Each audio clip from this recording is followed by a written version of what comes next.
Half the Houthi leadership in Yemen, gone. Yahya Sinwar in Gaza, gone.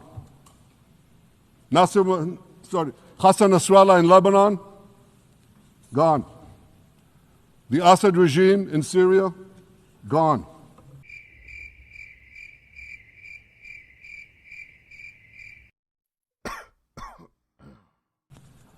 Those militias in Iraq, well, they're still deterred. And their leaders, if they attack Israel, will also be gone. And for Iran's top military commanders and its top atomic bomb scientists, well, they're gone too.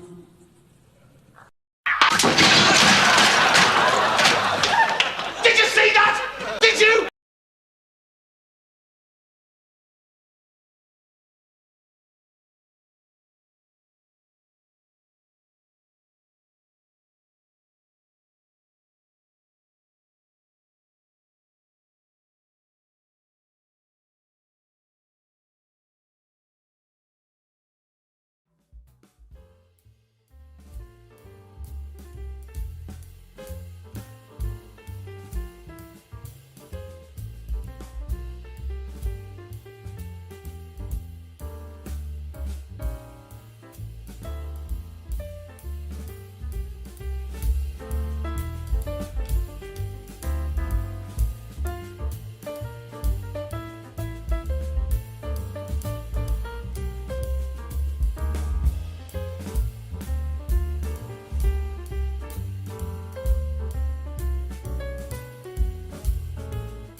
Good evening to you people. Happy Socialist Sunday. Welcome to the Sunday live stream on My Left Eye.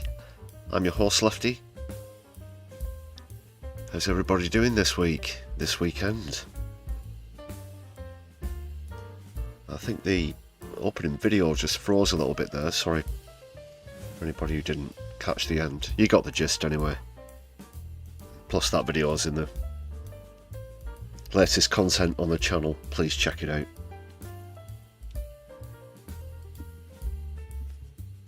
I will have a quick look at it later on actually, during the stream. Can everybody hear me okay? Just checking I'm coming through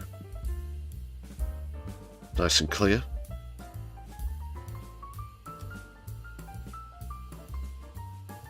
Just got a bit of a notification on YouTube Studio about how smooth the stream is.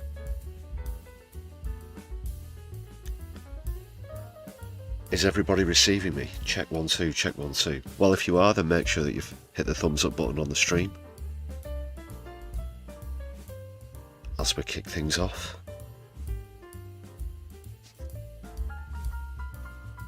A bumper show this evening, people. Got Floor Snake in the chat, Doc Davies, Michael, good to see you. Stu's with us as well.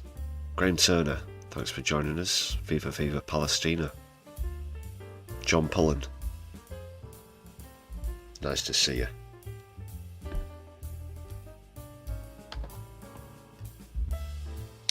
Just 1 sec, people. Just get a few things in order here.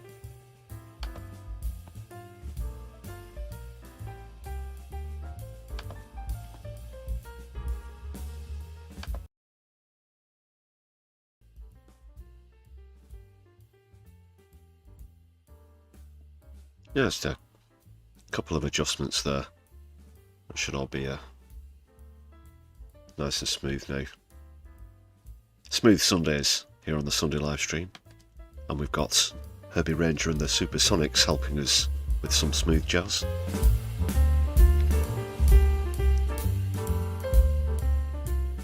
Oh, Lefty Tech, don't you worry people, I'm all over it.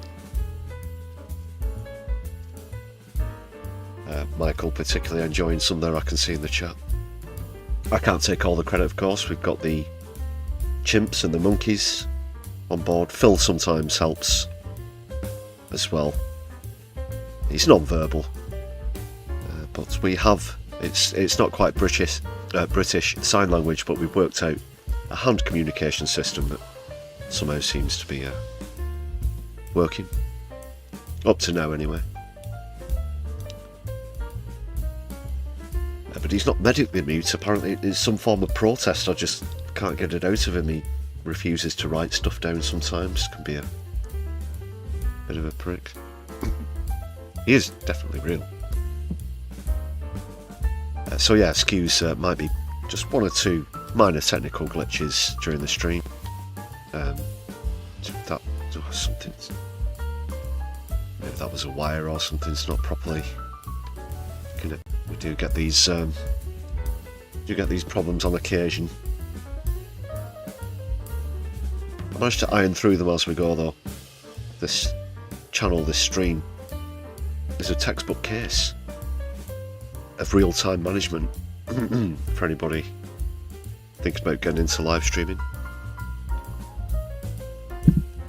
Or maybe don't, because all the viewers are here on my left eye, of course. What a great audience we've got. Let's get cracking. Let's get into the swing of things. It's not just jazz, it's swing as well. I need to kick off, as always, with a few plugs. First of all, I've got the wrong music. There we go.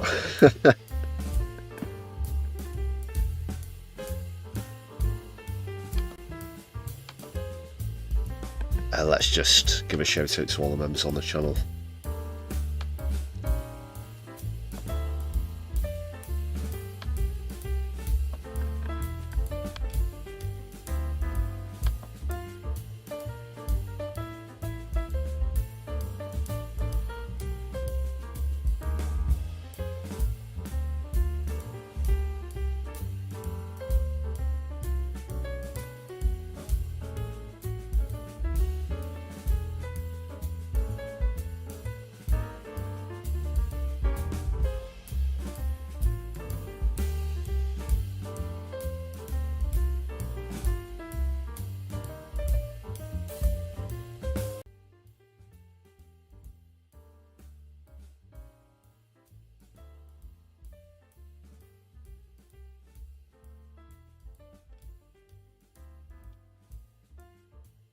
Yeah, slightly loud. Just shout out to the members on the channel now, and then we'll get into the charcuterie kitchen.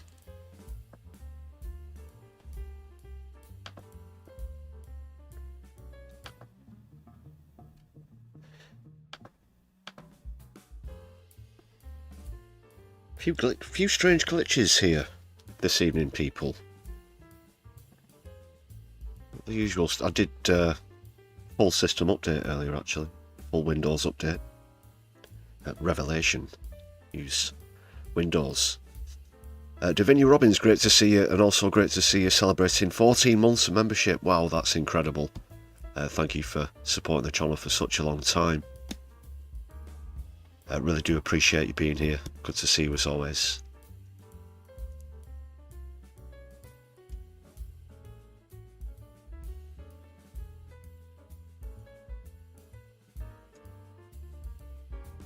And a shout out to all the names you just saw on your screen as well.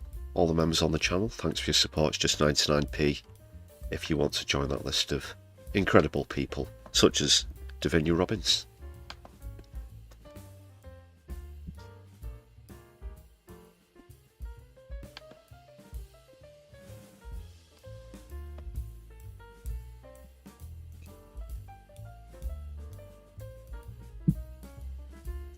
Good evening, Jamie. Just joining us in the chat. Anybody just jumping in, please make sure you've hit thumbs up on the stream. Help spread us around. Other ways you can support the channel and the stream. Super chats are now available, as well as super thanks if you're watching back later on. And there's a Buy Me a Coffee page if you don't have the means to support via YouTube. So please check out the link for the Buy Me a Coffee page in the description of the stream, or any other content on the channel. think that's just about all the plugs done.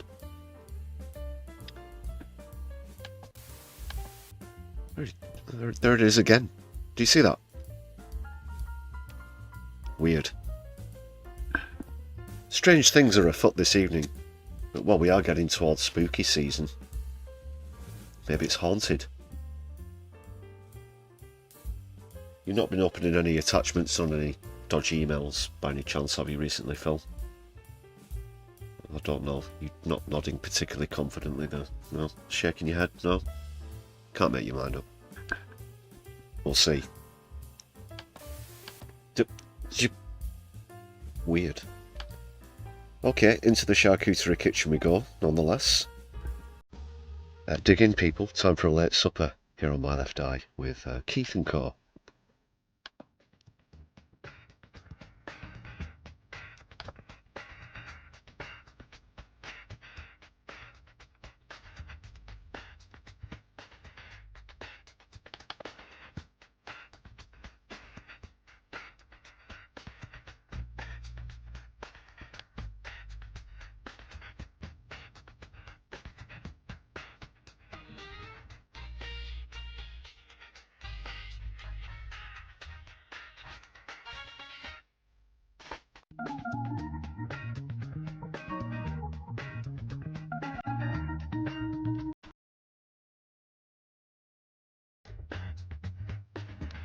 For some reason,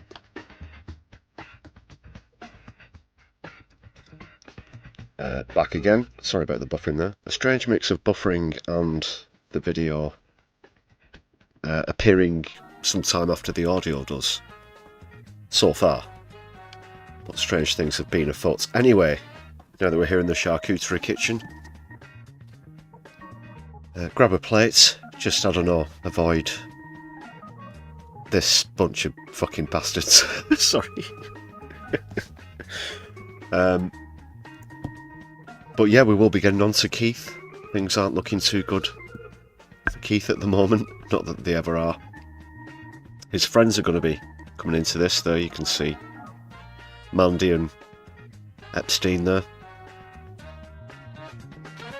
Any channel nerds looking for any Easter eggs might have noticed that the charcuterie kitchen music is a bit faster than normal this time. That's due to recent copyright notification. So it's a bit faster there. Might get away with it. Thanks again to the Agitator as well for providing this scene. Agitate for change. Very 70s vibes indeed, yes, Davinia. It's Keith's Charcuterie Kitchen. And of course there's an abundance of sausages. But they'll just be sort of cut really fine, finely. I hope that there are vegetarian and vegan options.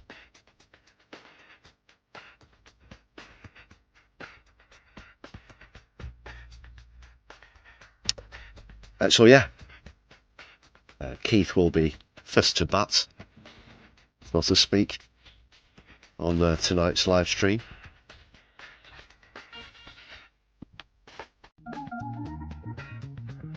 Over the weekend you might have heard the news as well about George Galloway being detained at the airport. We'll have a look at that and the reaction to that. Looks as though the civil war's about to get underway in the United States of America, with troops heading into Portland. And we'll be catching up with that story. A bit more about Trump. The UN Assembly more or less has come to a close, so we'll be taking a look back at Netanyahu's appearance. A couple of other bits as well. Speaking of Musk and... sorry, spoiler alert. Speaking of Epstein, Mandelson and Trump and so on, and certain files, Epstein files, and of course, pedo files. But Musk and Prince Andrew, shock, jaw to the floor, have apparently, their names have come up in these files as well. That's been one of the breaking stories, I'm sure. We're all absolutely shocked and mortified to hear that. No one suspected that whatsoever.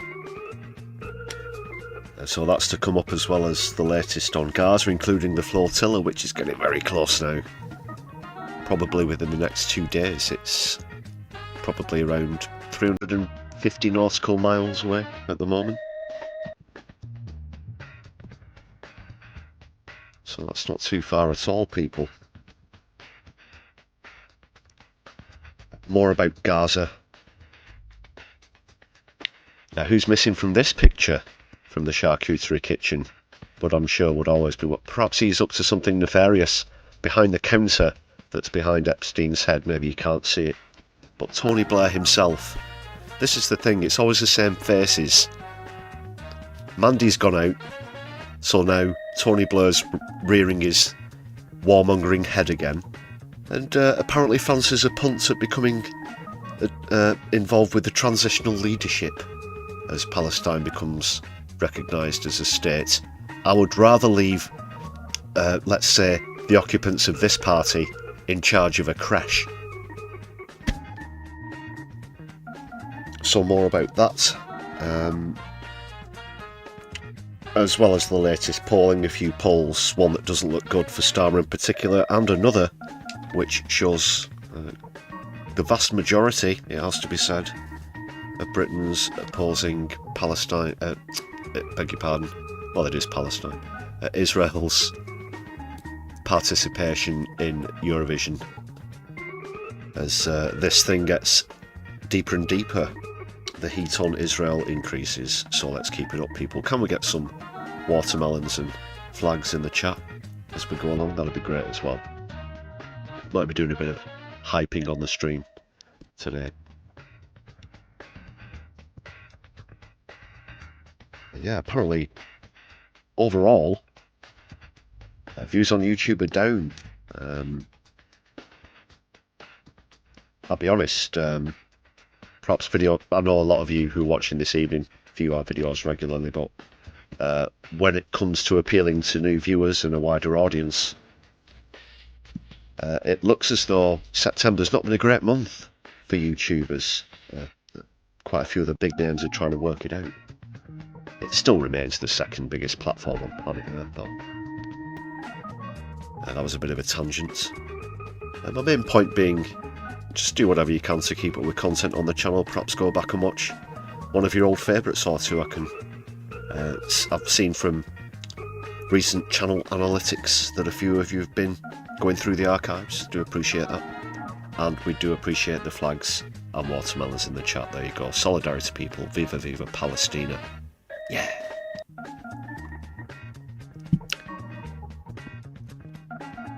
I kind of like the funky music a little quicker as well.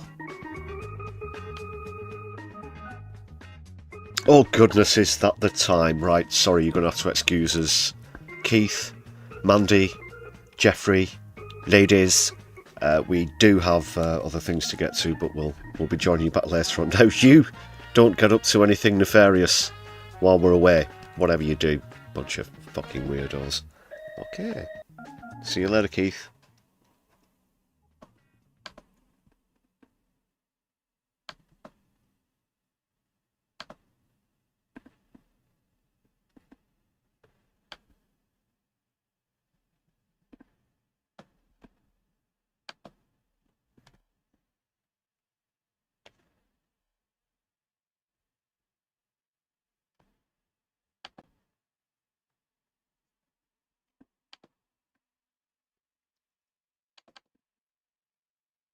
Yeah, it does seem to be running slow.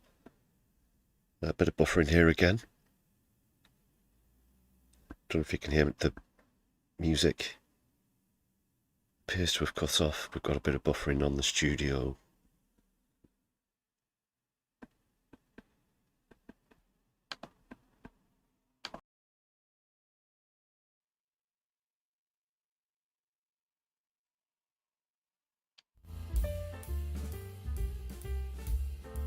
Bit of tinkering there. I should be back with you now. Well, according to YouTube Studio, the buffering stopped. Thanks for your feedback where that's concerned.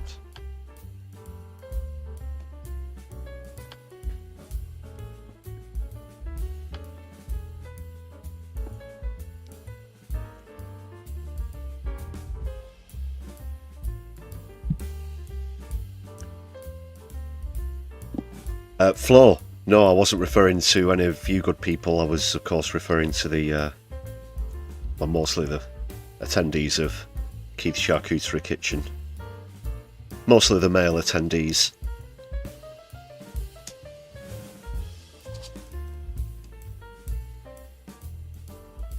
He's calling us weirdos, Jeffrey. Peter, do something about it.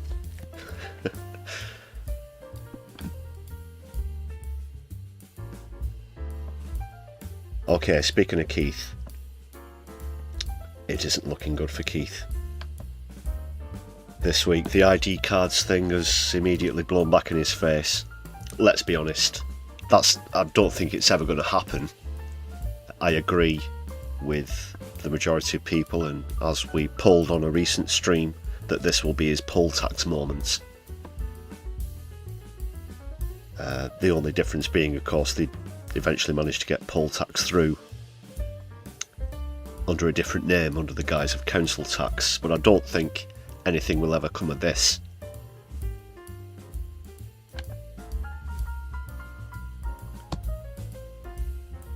Starmer Sutra, anyone? 100 different ways to fuck your country. Coming out soon to all degenerates bookstores.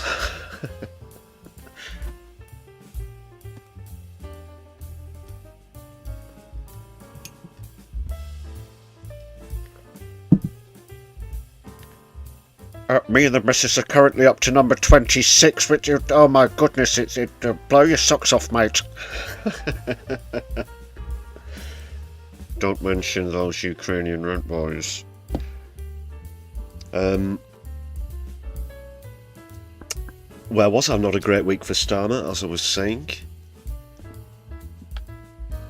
I'll kick off with the poll. Might as well get to the bare bones of it. Because he's now, according to Ipsos, we've seen other polls recently about Labour. They're polling his personal approval rating, I should say. This one now from Ipsos, though, is a record low for Ipsos as well. Worst rating ever for each even accounting for Liz Truss. Yes, you heard me quite right there, people. Even accounting for Liz Truss, who only lasted 40 days. He's been in for around 16 months.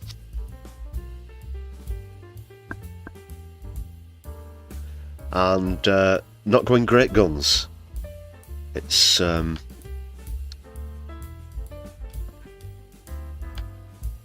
you go. Satisfaction rate 13%. Smashing Rishi Sunak and Truss's equally held record of 16%, and then after that even Alexander Boris de Fafel Johnson had an approval rating of 24 when he left office. Theresa May 25. David Cameron, David Cameron 28.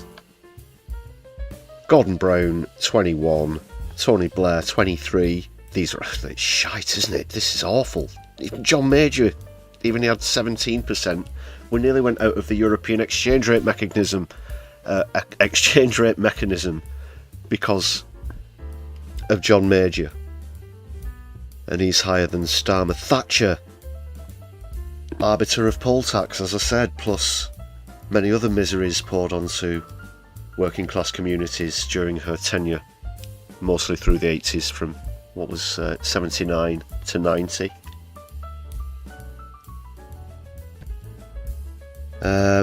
20% in March 1990. That was after the poll tax riots. People, there were riots over that sort of thing. The other poll last week, 11% was his approval rating. This was before the ID cards proposal, which has just been rejected wholesale by the public. No one's been calling for it. No one will, apart from himself and his cabinet. it's bollocks. I'll get onto that in a moment. The whole concept of it is bollocks. I don't think Starmer will be in office long enough to implement it. This will be a burden to anyone who dares try and carry it, whoever the next leader of the Labour Party might be, but they don't want this around their neck.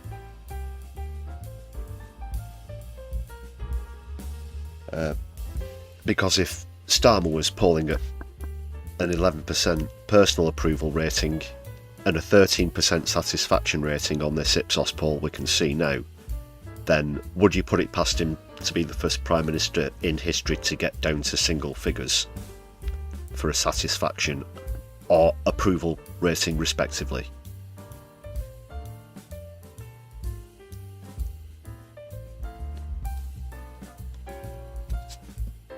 Thank you for the belated congratulations on the Starmer Sutra. I can't take the credit for that one. I do apologise. I'm not sure who the original poster of that was.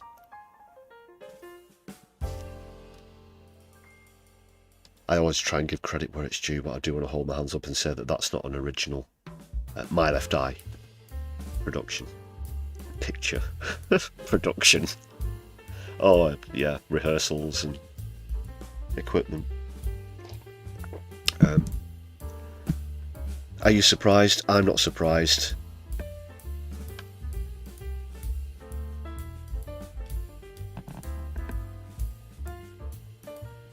Even Liz, somewhere Liz Truss might be sitting in a front room or lounge, or whatever you might call it, and she's laughing her head off at Starmer. She's sitting there going, ha, wanker. Even Liz Truss, you can see in her eyes, you can see in her face just how detached from reality she is anytime she tries to speak in an interview.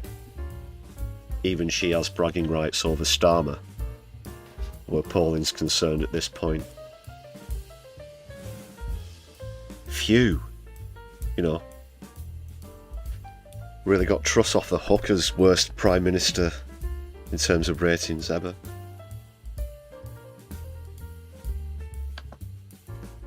It's not just the public who aren't impressed.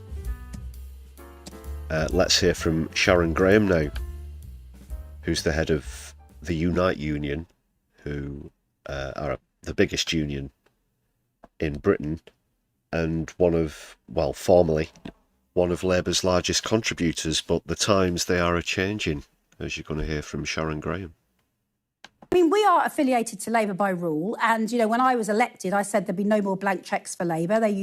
Our union used to give 7, 8, 9 million pounds. That doesn't happen anymore. But I have to tell you, it's harder and harder to justify. You don't do things, I'm not hot-headed, you don't do things on impulse, you do things for the right reason in the right way. But I can tell you that my members are scratching their heads and they're asking, how does a Labour government allow 2 oil refineries to shut with absolutely no plan? How have we got a net zero plan? Sorry, I know it's slightly vulgar, but when I first saw this clip and she said people are scratching their heads and asking, she says it in a slightly different way than I pronounce it. I thought she was going to say they're scratching their heads on their arses.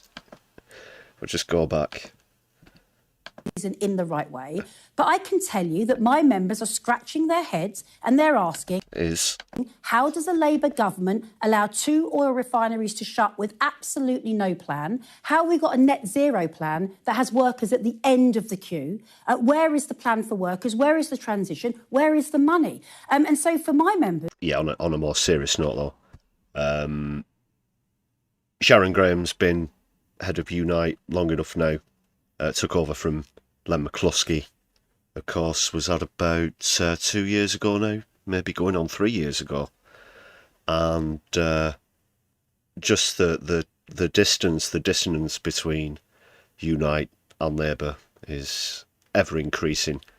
They never get anything back from it, basically. What's the point? As far as unions are concerned, it's essentially supposed to be a social investment, because every union member, they pay their dues, and they work hard for the money that they have to have that deducted to increase employment rights, to increase workers' rights, to increase wages, and so on and so forth.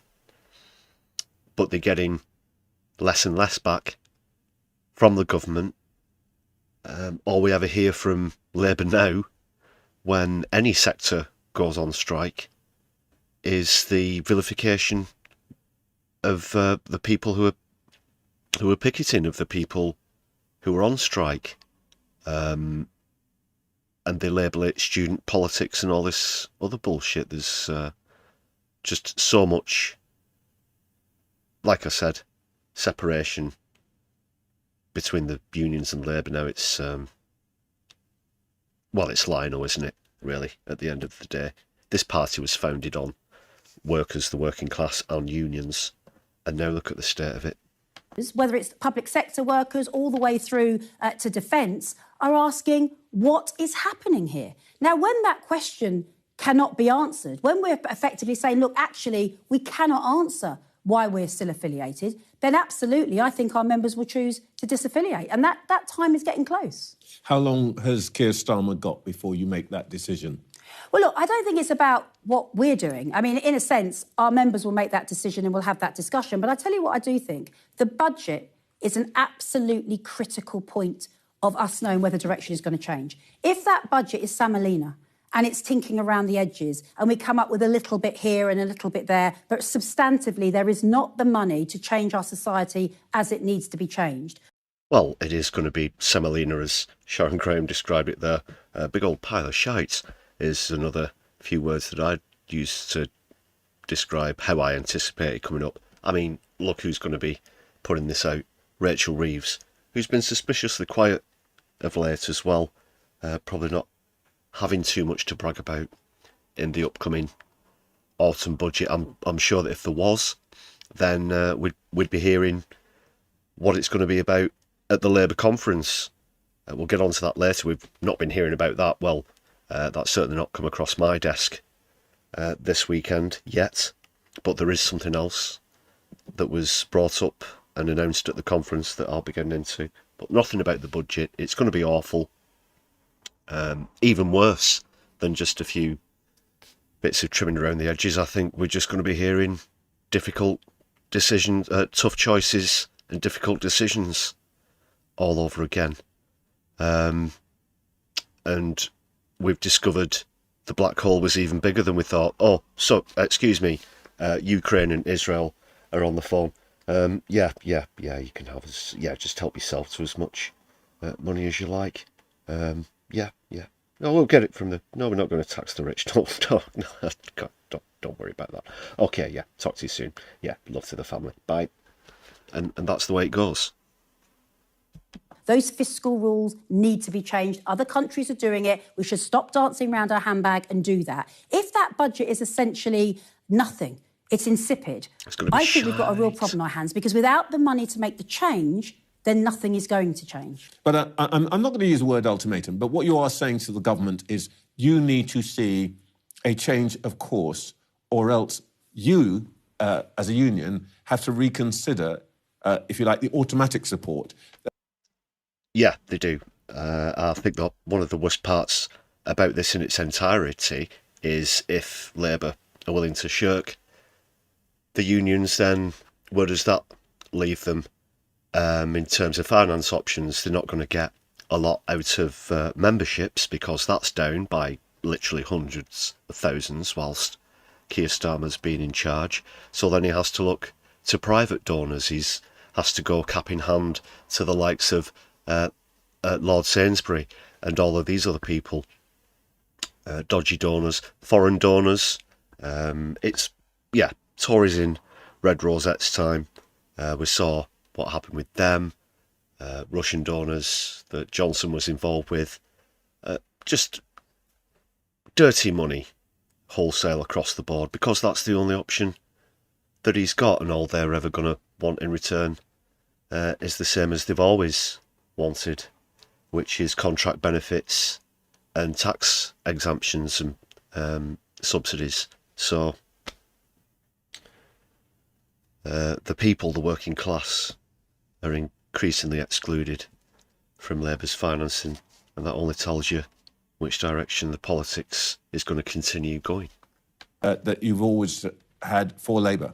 Well, look, we were affiliated to a Labour party and because we want a Labour government. If the Labour Party get into govern and they are no longer Labour, then what are we affiliated to? But that decision is a decision that will be taken by our members. The key thing... Well, that's it. Instead of parties by name, because under those circumstances, by those terms, let's say you could have Idi Amin could become leader of the Labour Party, and by union rules, they'd have to financially back Idi Amin.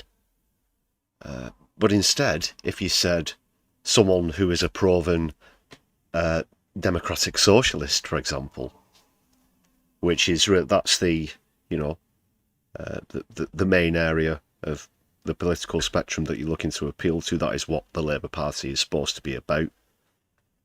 Democratic socialism. It doesn't have clause 4 anymore. That was removed under Tony Blair, but that is what those are what the parameters should be for who you're giving money to, should be their proven and absolute political leanings as opposed to just a party by name. Because if one thing has been proven in British politics throughout, it's that any old POS can become leader of any party. In here that I think is important. There is a moment for change to happen. There is a moment, and it is the budget.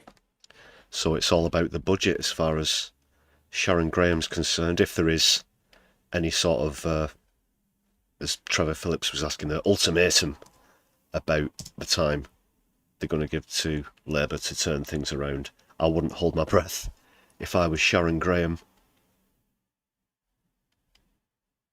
As for Starmer himself, he appeared on Laura Kussenberg, and she pressed him about the ID cards issue. Even she could shoot this fish in a barrel, at basically making the very obvious points about it, points that I brought up on the last live stream as well. If a worker is undocumented, they don't have a national insurance number, whatever, then it's just one more document that they don't have. It doesn't prevent the thing that he's saying that it will prevent. And Kussenberg provides an example of that. But he even struggles to get away from, well, not get away from, even struggles to tackle her softball questioning that's going to come, because it's Kussenberg at the end of the day. She never really presses properly, unless it's someone who's on the left, of course. Our viewers got in touch and wanted us to ask this question. Russ Brown wanted us to ask you if you really believe that those profiting from human trafficking will think, oh dear, I have to check your digital ID now. I can't carry on paying you £1.50 an hour to work in my sweatshop. I am absolutely convinced that amongst the reasons that people travel through France, which is a safe country, to come to the United Kingdom, amongst the reasons is because it's easier to work in our illegal economy than it is in other countries. Step 1, blame someone else. First of all, it's France's fault because they let them just walk through and they come here. I hope Macron is listening to this. He might have a couple of things to say about that, because you're essentially implying that it's France who bring migrants to us. That's not the case. He, again, appears to be saying things that he thinks Reform voters want to hear. The old debunk myths about migration. Now that he's officially come out and declared that he's at war with Reform, and it's a battle that he appears to be losing at the moment, especially on immigration, this isn't going to change anything where that's concerned. Have to deal with bosses who are prepared to hire people illegally are not asking them for their national insurance card. So what's the evidence? What makes you think they're suddenly going to ask them for a digital ID? We need to be really clear. You must have ID, mandatory digital ID, in order to work, because we have to. He just doesn't get it. He doesn't get it. He just doesn't get it. Providing an example there straight away. Last live stream, I hypothesised, yes, someone does manage to come to this country, they're undocumented, they don't go through the asylum process or anything, through whatever means, they manage to find employment, an example of which Laura Kussenberg describes there. They're working in a sweatshop for £1.50 an hour. And these people do it. They are a minority, a vast minority. This isn't the crisis that Reform would like you to think it is and that Keir Starmer would like you to think it is. But there are outlying cases. And it's not going to change that. It's not going to stop that. Or because Keir Starmer's been clear that this is illegal. Oh, it's a legal request. They don't give a fuck about your legal... You can stack them up. You can have ID cards, whatever. You can say that you need 10, 15 different forms of identification to get a job in the UK and prove your citizenship. It won't change that market whatsoever. And same way, you'll approach employers and say, have you got any people working for you who you shouldn't? And then they'll say no. And then, right, okay, on your way then. To stop illegal working. If you look at any of the raids, we've massively... But no one who's planning on coming here is going, oh, well, maybe we should go somewhere else now this ID card thing has come out. ...increased the number of raids on working premises. It is absolutely clear that people are working illegally in numbers. But why do you think that them having acceptable. a digital ID, having to have a digital ID, would stop that problem when They need a national insurance number. They need that as well to claim all this ludicrous stuff that the far right want you to think, you know, the free houses and cars and phones and all this bullshit that isn't real. They don't have national insurance numbers. Your employer will always ask you for your national insurance number. Obviously, that's part of the HMRC regulations for your tax and also for immigration. Mobius, thank you very much for gifted membership there. Hope the good globalist, I like that name. I hope you enjoy your perks. Good to see you, Mo. Hope you're doing well. So, yeah, we already have this thing and it's called a national insurance number. There's no difference or way that it's policed, that ID cards will be policed, that make it any different from having a national insurance number.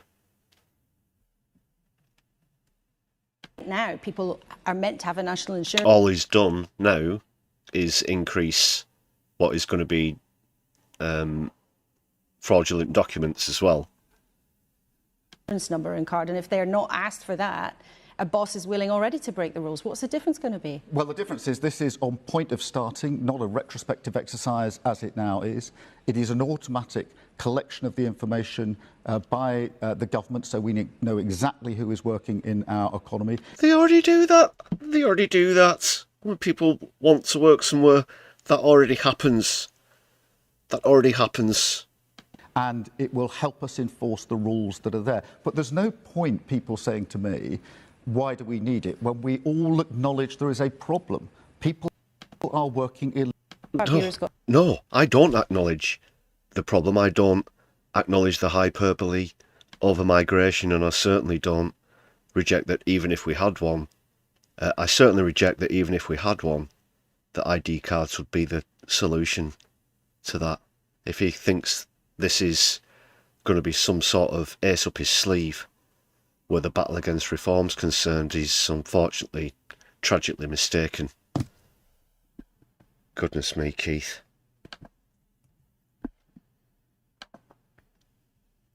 Andy Carter with another gifted membership as well, great stuff. Let's big up Mo and Andy in the chat, please, people. Fight for the weak, W-E-A-K, that is. I hope you enjoy your perks. If you're watching, thanks again, Andy.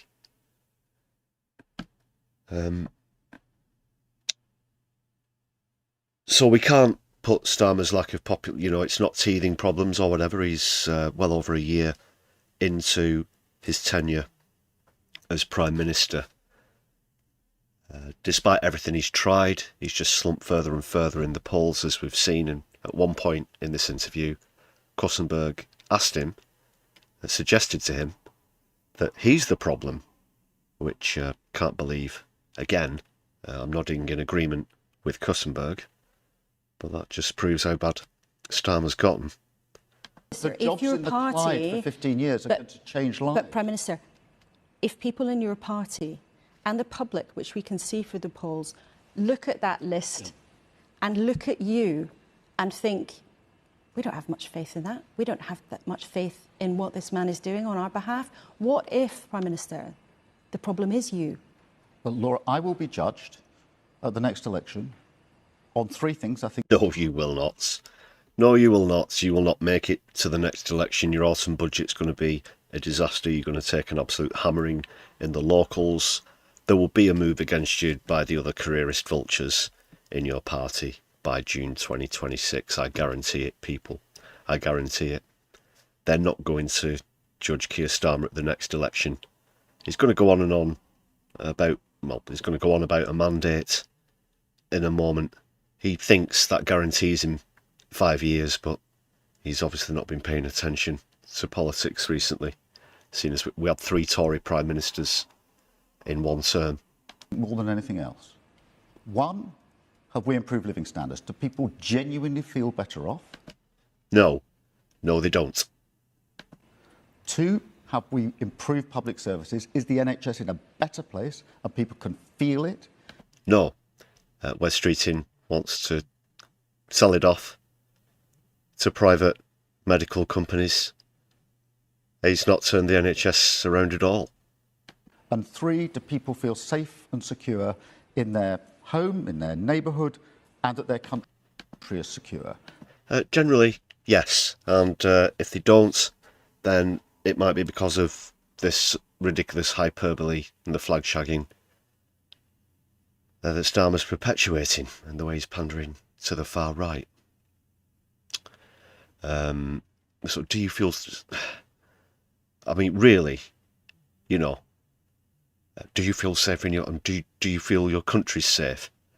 And this nationalist approach that he's now taking, you could see in his eyes there how he's struggling to find the words to make him sound more patriotic or whatever. And I'm very happy and will be judged, rightly judged, in that way. We won a mandate, a considerable mandate. I led the party. A considerable mandate. They call it the Loveless landslide, Keith. Only 33%.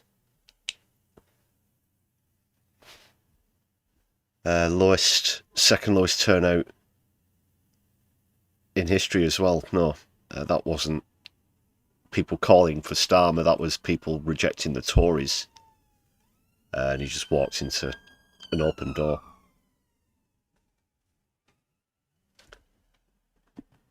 Into that mandate. It's a 5-year mandate, and I'll be judged at the end of that 5 years. And quite...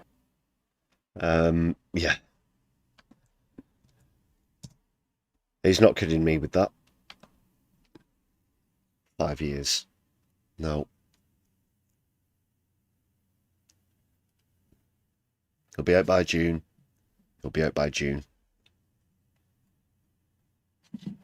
So the conference, Labour conference, was underway this weekend. And you can see here, sorry, this is just a short clip. Another Defend Our Juries protest took place outside the conference. Not as many people involved as the one at Parliament Square, but you can see there. Obviously, protest against Britain's failure to recognise the Palestinian genocide, even though we've officially recognised Palestine as a state.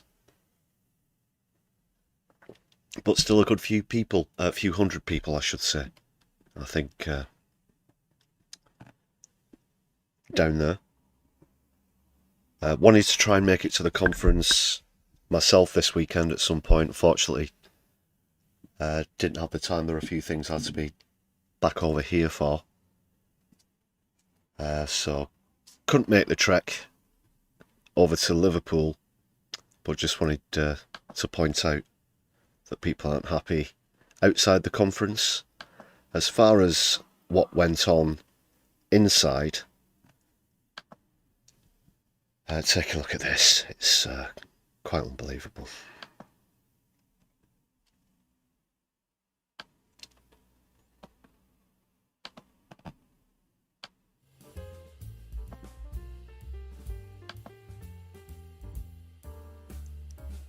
Talk about Starmer cozying up to Donald Trump.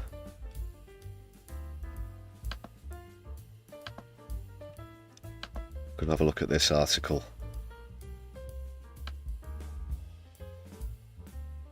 Can you believe that, people? Look at the hat in particular. During this announcement that Labour are going to be building 3 new towns before the next election, this is Steve Reed. The red cap. I think I can just go in. You can kind of make it out. But it says, build, baby, build. Build, baby, build. Yeah. A red hat, a 3-word slogan. The middle word is build. Drums up certain images. This is supposed to be part of the the pledge, the promise to build 1.5 million homes before the next election. Not to start building. That was what they said. Very sketchy about how much of that will be social housing. This is all for private interests, of course. The building of these 3 new towns. Believe you me, that's all it's going to be about. And just look at the way it's been announced as well. Build, baby, build. But so far, yep, well over a year into government, and how many have they built? 0. Still 1.5 million to go. Even though there's nearly 2 million empty properties in the country, why bother? But they picked these 3 out of 12 proposed locations. They're going to be one in Tempsford in Bedfordshire, one in Leeds South Bank, and Cruise Hill in North London have been identified as the most promising sites. One of them, I'll just go further down the list here, they did actually propose one for Manchester, just on the outside of town, city centre, that is. Victoria North, it's going to be proposed.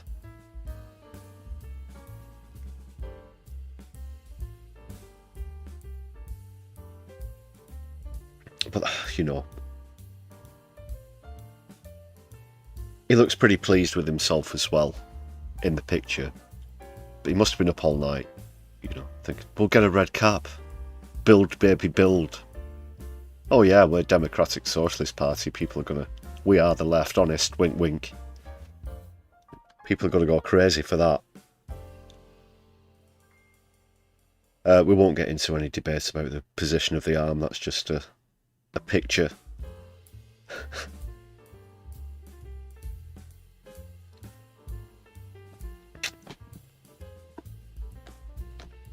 Oh my god. So he said, this party built new towns after the war to meet our promise of homes fit for heroes. You can see the kind of nostalgia he's trying to bury into here. I will do whatever it takes to get Britain building again, and we won't just build homes, we'll build communities, not just communities but entire towns. Yeah, but they're going to be unaffordable to most people. The development of them is only going to benefit private construction companies, so on and so forth. They're the ones who are going to be financially benefiting from this.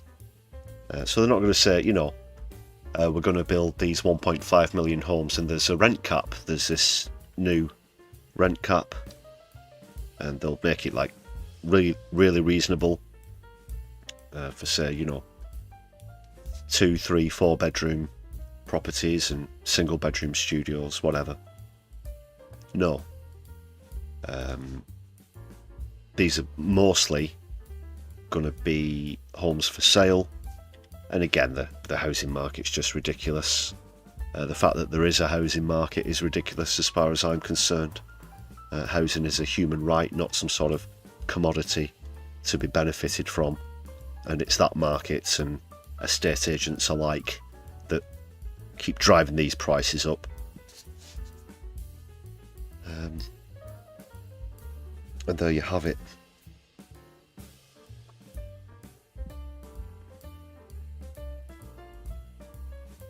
You know, this generation now really struggles. It's more difficult than ever to get on the property ladder, as they call it.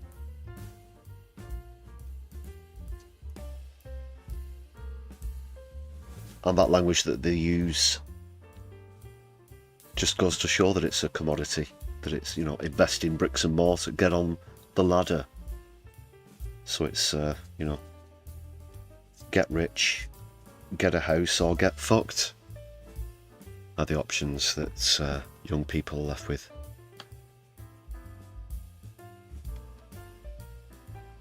And it sucks because, you know, you still have landlordism.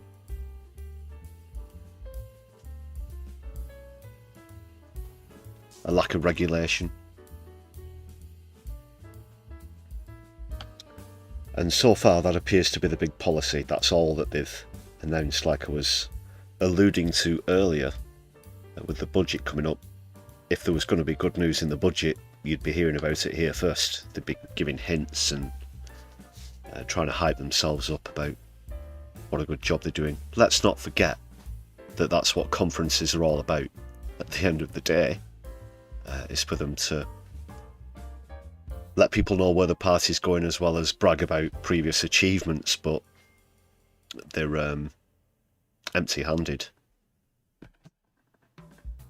Whether they look into the past or look into the future.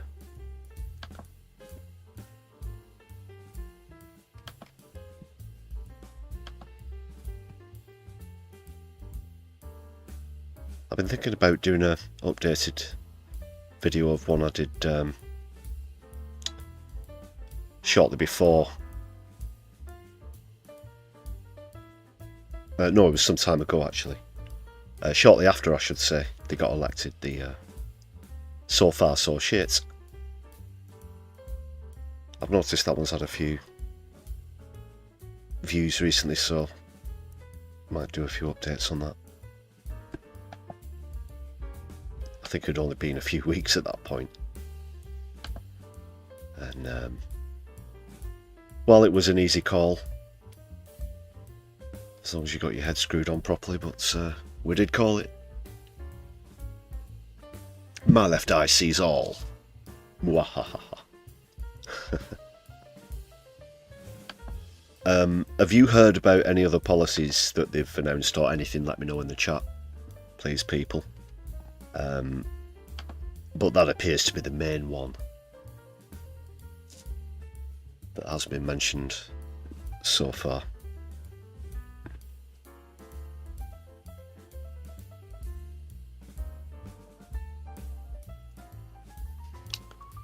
Well, let's just see what you're saying in the chat, actually, people.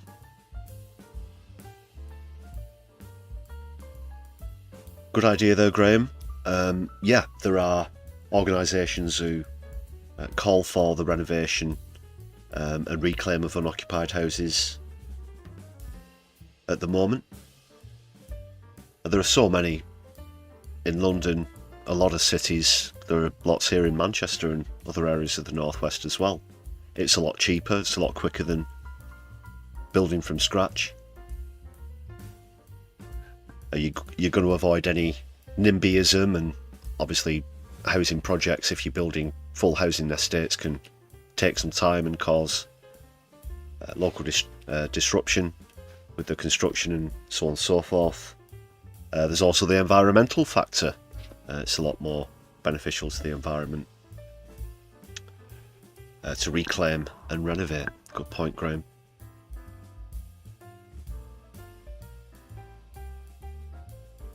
Clive, better than build unless it's Bills, and Ted, you don't know what that means. Bill and Ted, that's, yeah. Old Keanu Reeves film. Wolfpet, good to see you. Thanks for joining us in the chat. Pleasure as always. How have you been? JK's with us too. Nice to see the chat. Lively as ever. Oh, there's been another... Is that some breaking news there, Michael, about the thing in America? I'll have a sneaky look while I'm on the stream. At a church this time, is it? Or if it is a new one. Just, Oh, yeah, Michigan Mormon Church. Look, I had no idea about this. Just saw that in the chat. I'm going to carry on with the direction I was going on the stream. I might come back to this story as it breaks. It says at least 2 killed, several injured. Shooting at a church, and it's also been set on fire. Fuck me. So probably within the next 2 hours they'll find a load of bullets that said, "I'm a socialist." Someone had written, scrawled, scratched, "I'm a socialist" into them. "I'm a queer, trans, woke socialist."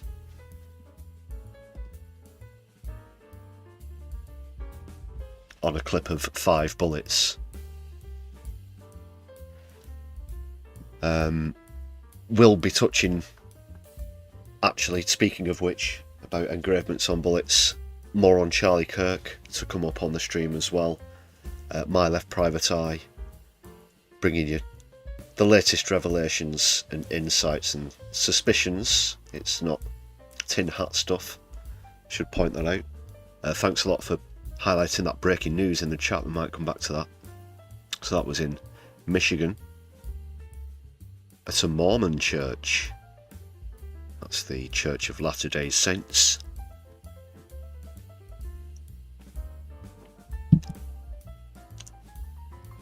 And if you'll forgive some morbid humour, so close after this breaking news, I dare say that South Park have just bagged themselves another episode as well.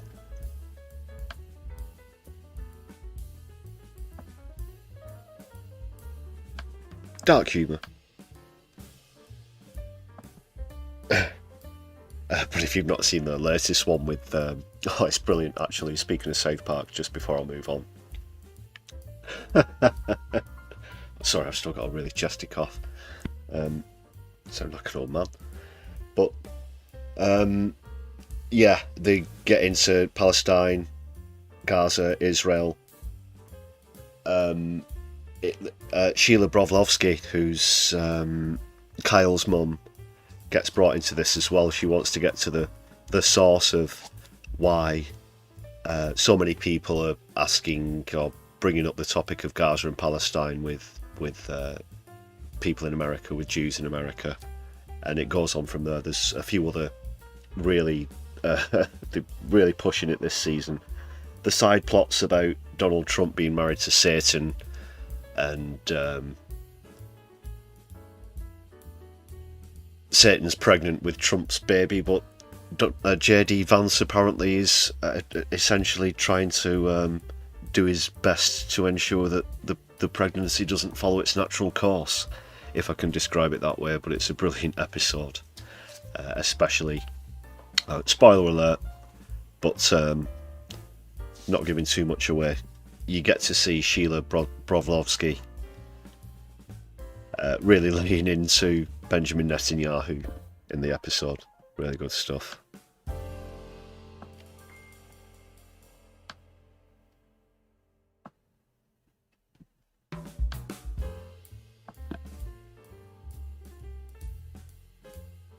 There was some speculation actually that they'd pulled an episode. I think it was a couple of episodes ago. There were rumours around that it was going to mention Charlie Kirk. But apparently it wasn't, and it just took them a long time to write. They said it happens now and then, you know. It's, what, season 27, I think they're up to, of South Park. So they said it does get difficult to write and finish off episodes sometimes. It wasn't because of anything controversial. We know what happened with Kimmel and everything recently. People thought they might have chickened out, but no, if anything, they're stepping on the gas. Let's move on, people.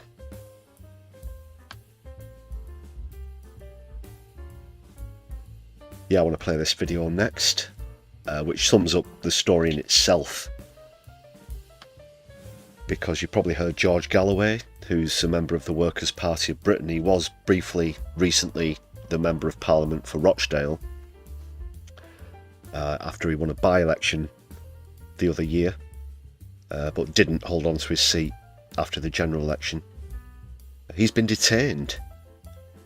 He went over to a meeting in Russia and was detained with his wife at the airport on the way back, under one of the sections of terrorism legislation. And now let's see what's happening. We're actually going to hear from the member of the party who received the phone call from the police.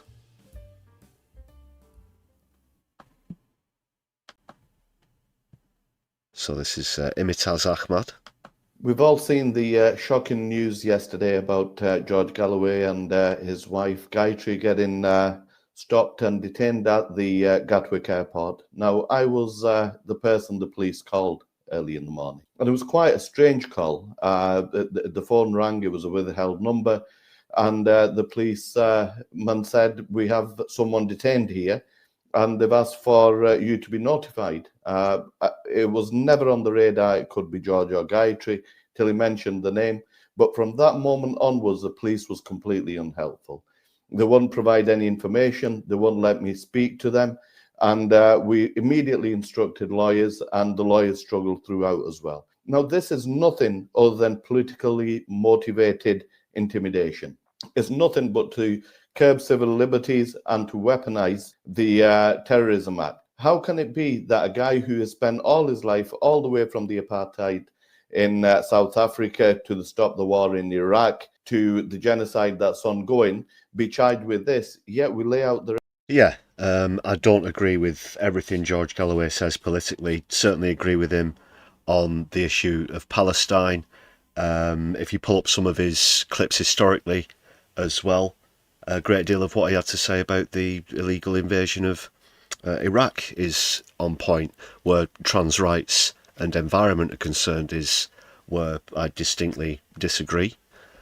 But I do think that this is targeted victimisation. Ironically, this channel got a massive boost because of George Galloway. In fact, I think the video about him winning the by-election that I mentioned earlier is still the most popular video ever on the channel. Got almost 200,000 views. So there's a lot of public interest for Galloway, especially the Workers' Party, especially have been prominent in speaking out about Palestine as well. And I think that comes into this a lot, because it's perhaps we're recognising the state of Palestine is concerned. Maybe Keir Starmer wants a bit of give and take. Maybe that's what he's agreed with Netanyahu to do. I'm just speculating at this point, but he might say, yes, we're recognising the state of Palestine, but then look at what he's doing to groups like Defend Our Juries, Pal Action, and now individual people such as George Galloway, who, as Imitaz Ahmad has pointed out here, has got an increased viewership on his YouTube channel. Calls it MOAT, doesn't he? It's the mother of all MOAT's the mother of all talk shows, the acronym. Apparently he's doing quite well recently, and this is an attempt to clamp down on, again, free assembly and free discussion. So yes, just to be very clear, that I do agree with Galloway on some points but strongly disagree with him on others. I'm just highlighting this case and this story as an example of government oppression and underhanded chicanery. Red carpet for the president of Israel and feed him with the taxpayers' money, and it's him that should have been arrested for this. We feel this is politically motivated, but also we suspect the timing of this is very spurious as well. Now, over the last 3 months, there's been a huge increase. George's channels have achieved over 125 million viewers. That's a huge number. The party is growing from strength to strength by the day. Membership is growing, and every day we're adding new members on. We've got various towns, and you know, everyone would have seen the. We got any Workers' Party of Britain members watching live? Please let me know in the chat. Let me know your thoughts about this incident as well. Recent deal we did in Oldham, where we've entered a cooperative with the Oldham group. We've got joint tickets being run in there. Rochdale obviously is secure. I've just returned from a meeting just now from a local town not far from Rochdale, and we've been announcing several candidates. We've had over 1,000 applications in just for people wanting to stand for us, out of which we've already confirmed over 100, and we're easily going to achieve the target. So everything that George is doing, everything is culminating into something quite substantial, a big voice politically and through the media channels. So we suspect this intimidation is probably something to do with that, as opposed to a trip to Russia. He's had many trips all over the world. And if we're going to be setting a precedent where if you go to certain countries, you're arrested, there's going to be a lot of arrests for people who are returning from Israel. It's huge news, this. They've released him without any charge, but they have retained his devices purely so they can do a fishing exercise. I can't get into any great detail on this, purely because our lawyers are going to be litigating with the police with regards to this in the coming days. Politically, we're in a very strong position. The party is growing enormously. We're just waiting for the Your Party negotiations to conclude amongst themselves, and then for them to become a party before we can formally negotiate with them. But I can confirm that our people are talking to their people, and from either party. Well, that's something I'm particularly interested in as well. Like I've said many times, I only want to see one socialist candidate in each constituency. The Workers' Party of Britain have to be factorised into that, and how they're going to potentially work with the Greens and your party, respectively, is going to be very, very significant in the fight for this push for socialism that has to happen at the next election. Definitely. What is going on with what was that? Party, it would be nonsensical for us not to sit together and have some kind of a deal. You know, we're not a small party anymore. We've got huge members, and we're going to have huge candidates. So we can expect that in the coming days. The other reason why I believe that this intimidation may have taken place is a huge impact.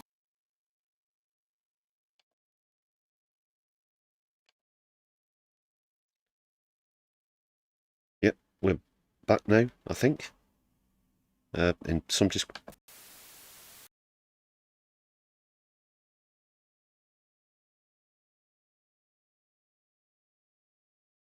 anymore. We've got huge members, and we're going to have huge candidates. So we can expect that in the coming days. The other reason why I believe that this intimidation may have taken place is a huge impact the One State Palestine campaign, which is launched by George, has had.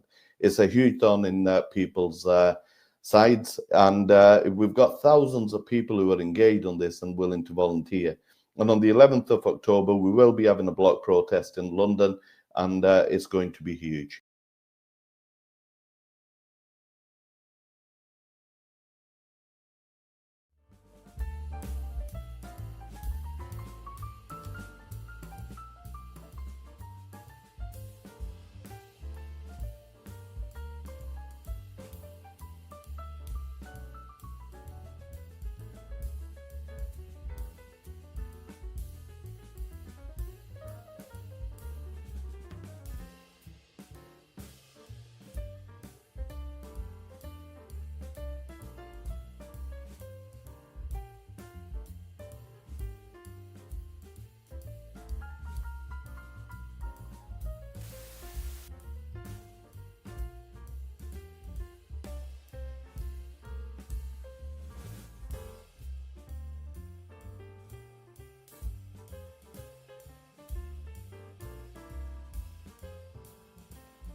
Yeah, I fixed it.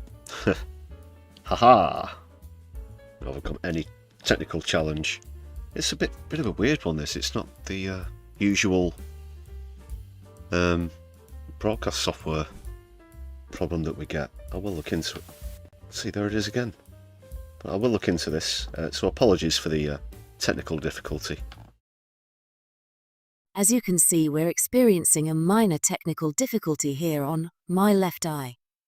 Our team of expertly trained technicians are working busily to restore the stream. In the meantime, please make sure that you've hit the thumbs up button harder than you'd like to hit Keir Starmer in the Ghoulies, and left a comment down below. Thank you.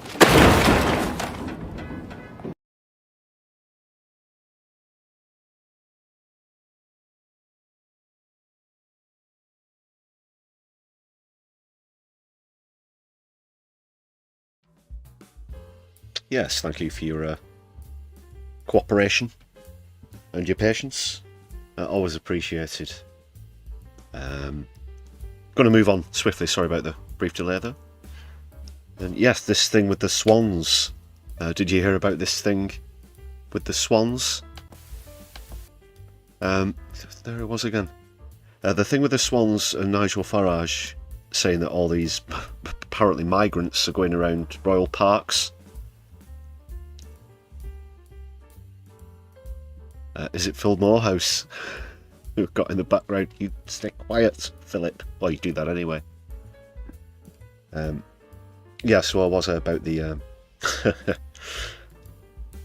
a nice one, Andy. You broke your thumb smashing the the thumbs up button. Politics, Clive. Get well soon.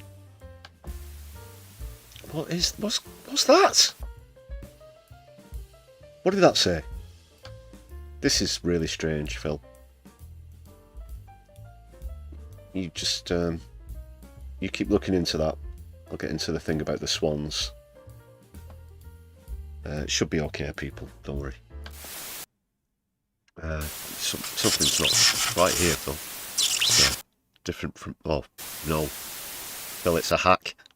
Get downstairs and tell the old man to cut the main power now. Quick.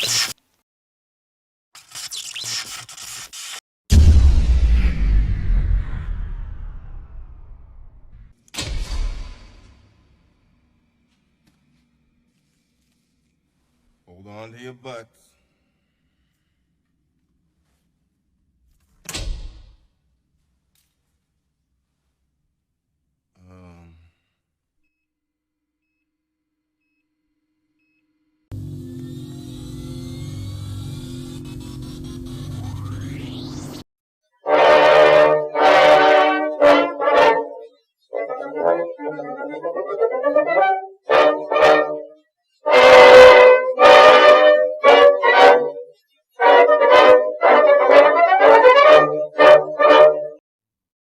Yes, well, that's why we've got to get reforming, really. Everything's far too woke at the moment, far too woke.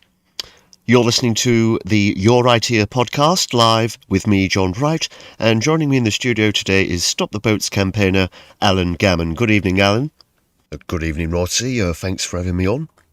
No problem at all. Now, before we get on to immigration and a new idea to curb the war on motorists, we're going to take a few calls from our listeners. The first caller is Margaret from Oxford. How are you today, Margaret?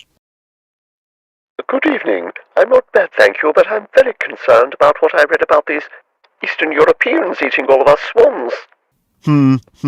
Very worrying. I mean, I've only got a few, but how do I know I won't look out of the window tomorrow and see an illegal jumping down on my precious avian property? Something's got to be done about it as a paramount priority. How many swans do you have, Margaret? 32. Well, that's not many at all, quite right, but you must be extremely concerned about what Nigel Farage has revealed this week. Extremely, yes, extremely. Alan, this story has been confirmed now, has it? Yeah, Rotsy, it has really. If you ignore what most of the woke press like Sky News are reporting about it, yeah, it sounds about right to me, so that's good enough as far as I'm concerned. And in either case, feelings matter more than facts, don't they? And as I said, I'm very concerned. Very concerned indeed. Margaret, Thank you very much for your thoughts. The next caller is a Mr. Leftman in Manchester. Good evening. Hello? Can you hear me? Hello? Hello? Is this working? Yes, we can hear you. Okay, good. Well, first of all, this show's an absolute rip-off and I'm going to be in contact with my solicitors about that. Second of all, I've just heard what the last caller and that gammon were saying about the Swans, and it's a load of bollocks, mate. Farage has just dragged up an old claim from 2010, which was debunked by the RSPB. And third of all, I've been reading through some of your social media posts before you came on about the recognition of a Palestinian state, and you said, instead of wasting time on Gaza, Keir Starmer should be focusing on Ukraine. Well, he absolutely should, yes. But Ukraine's already a state in its own right. Cut him off, cut him off. Interesting opinion, Mr. Leftman, but... It's not an opinion, ma'am, it's a fact. Cut him off now. Hang about, John, just a minute. I know who this is. It's that bloody Marxist fellow who does them YouTube videos. He's a bloody socialist, John, Jesus Christ. Oh, yeah. You wouldn't know what Marxism was if it fell out of a tree and landed on your head, you stupid motherfucker.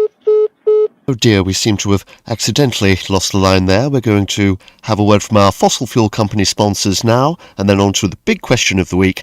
Are zebra crossings communist, and should we get rid of them? Your right ear is here to listen.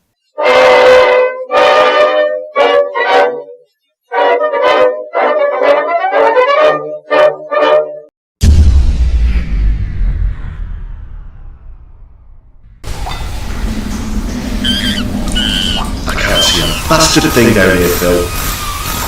I told you to get extra batches for the torches, but you never listen, do you? Those Tory wankers think they can hack my stream and then cut me off. I'll show you who they're fucking with. Right, have you two finished soldering? Good. Okay, now disconnect that one and put it there. No, there. There, yes, that one. Okay, now we just plug this one in here and that one in there. Okay.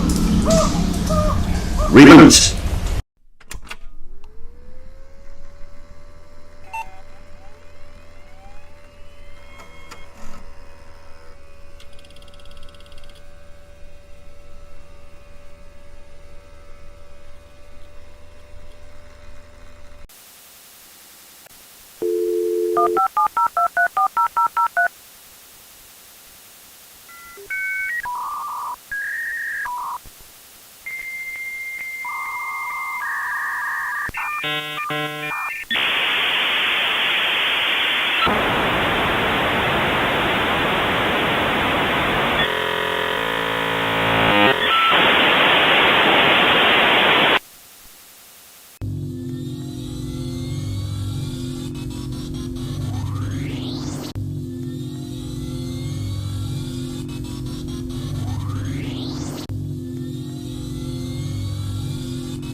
What the fuck was that?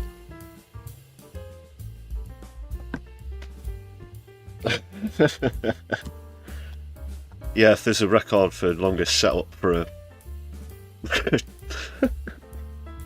self-depreciating gag on a live stream.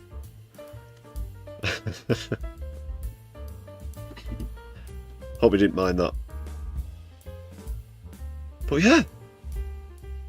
Hacking, we're going to have to look at the firewall, Phil. Bit of a hack there. Sorry about that. But don't worry, we will have our revenge.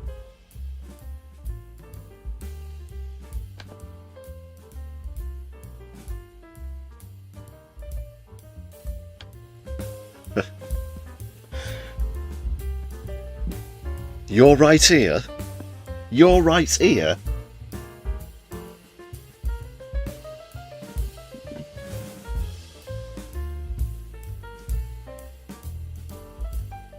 Oh, they've definitely got a lawsuit on their hands, don't worry, people. Don't worry about that.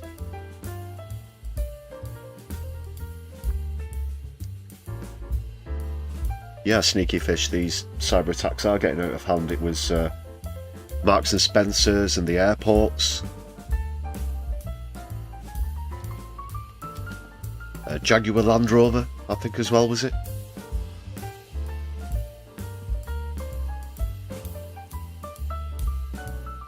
All over the place.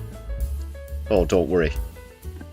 My left eye won't go quietly into the night.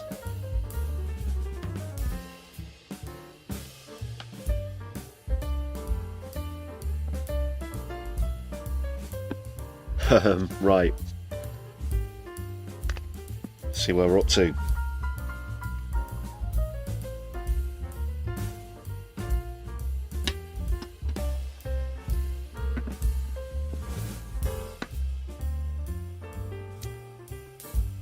The Civil War in America, the new one. Let's see what's happening there. Trump's deployed troops into Portland, Oregon. Just got to pull up the story now.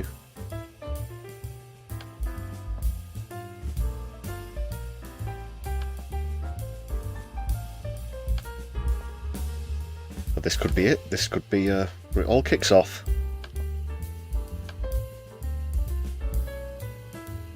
He's authorised troops to use full force. Full force.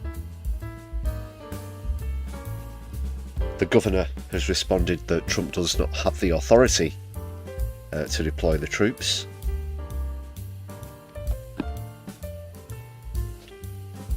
These are to defend ICE agents who the president claims are under siege from attack by Antifa and other domestic terrorists, categorising the city as a war-ravaged place in a Truth Social post.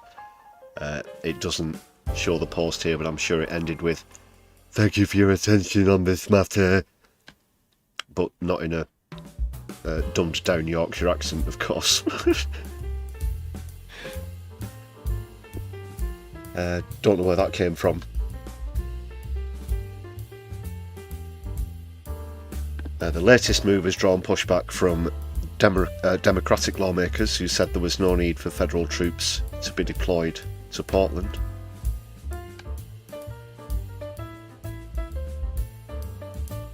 Oh yes, Antifa are hiding under his bed, quite right. In the chat, Andy.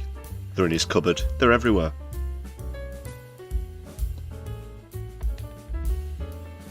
Shout Antifa. What's that? Release the Epstein files. I'll be getting onto that later. Very shortly, actually. No, Portland. Portland in Oregon, not Poland. Some distance, just, 6,000-7,000 miles apart.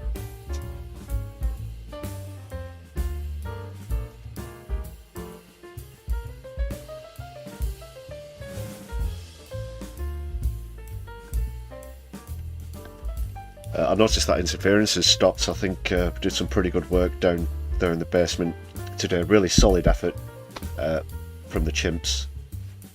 Do want to say, I know I had to rush back on the stream. I always appreciate it. Sorry to just get distracted and give thanks to my fellow comrades here on the stream.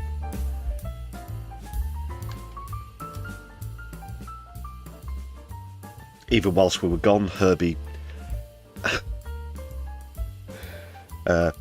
and the Supersonics, Herbie Ranger and the Supersonics, kept on playing, such as their dedication to background swing jazz.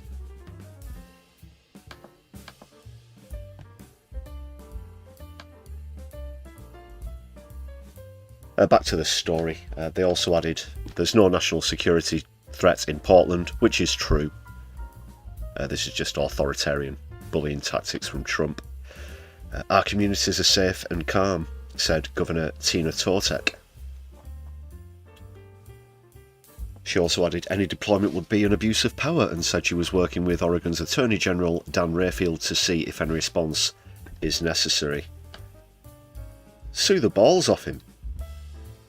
Sue the balls off him.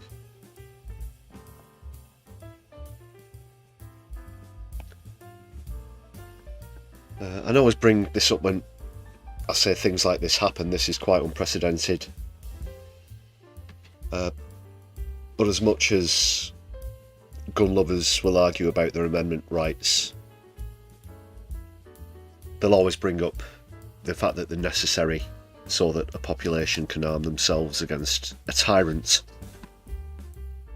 It seems that hasn't come to pass, and now you do have that tyrant, and this is what he's doing. That wasn't a call to arms, I should highlight. It's about the double standards, it's about the irony of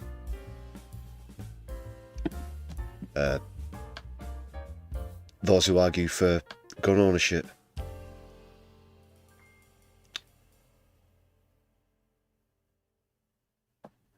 Legal experts have pointed out there's no legal mechanism in the US that would formally establish any group as a domestic terror organisation. Such efforts, they said, could face constitutional challenges under the First Amendment, which protects free speech and assembly.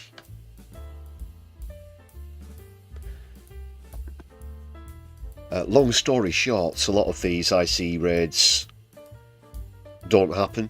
You find communities coming to stand up against ICE. We've seen them leaving town with the tails between the legs on several occasions. I've shown a few clips on streams and such. And this is Trump's way of kicking his toys out of the pram.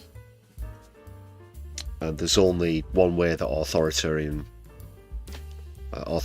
like Trump respond in situations like this, and it's with the military.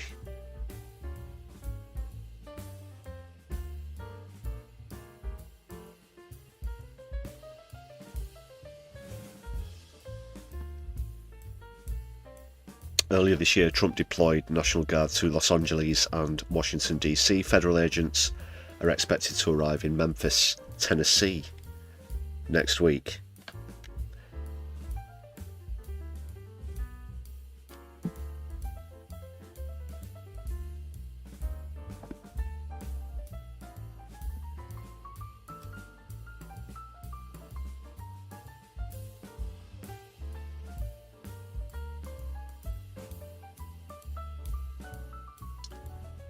And there's more than one Portland. It's Portland in Oregon, which has the largest stretch of unprotected coastline on the United States. Should point out as well. That was brought up in Michael Moore's Fahrenheit 9/11, when there was all the hype, the terror hype. And they pointed out that they had one ranger who was part-time protecting hundreds of miles of a stretch of Portland, Oregon. And just how the hype was all fake and phony. Good film. It's more about the political aftermath of 9/11 and how they tried to pin it on Iraq, as well as the raising of the terror threat level to scare the population.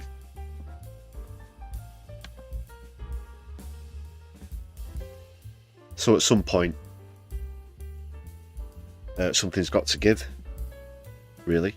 Whether it'll be in Portland, Los Angeles, any of those other places.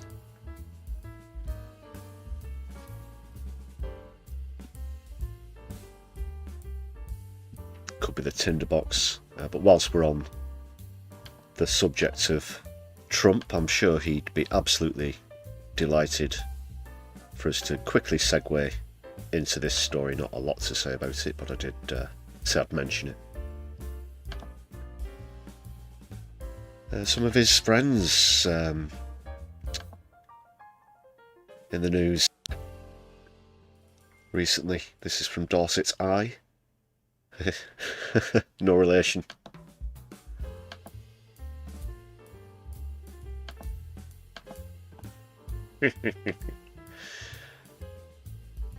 Elon Musk, Prince Andrew and Bill Gates. Oh yeah, blah blah blah, whatever.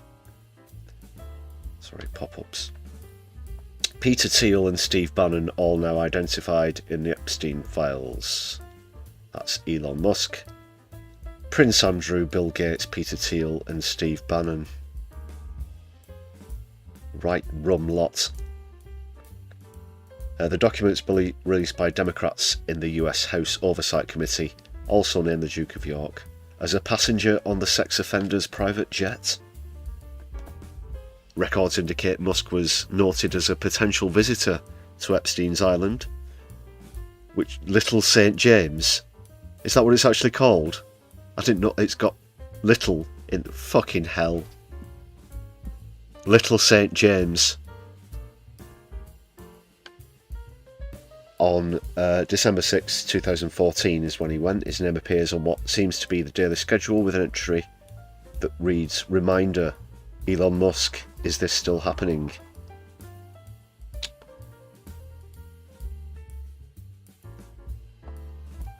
So yeah, also Bill Gates. Tisk. PayPal founder Peter Thiel. Of course, who actually founded it, not Elon Musk.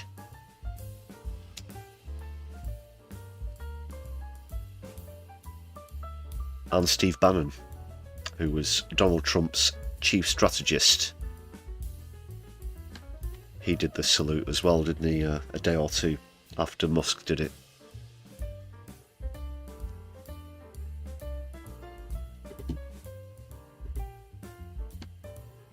The names of Epstein's victims in the records are redacted. The committee has stated it has plans to release more documents once further redactions are complete.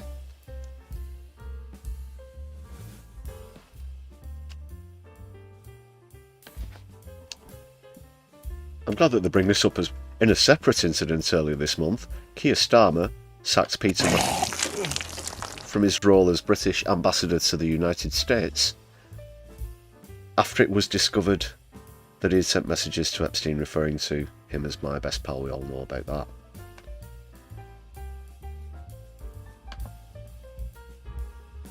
that. Disgusting.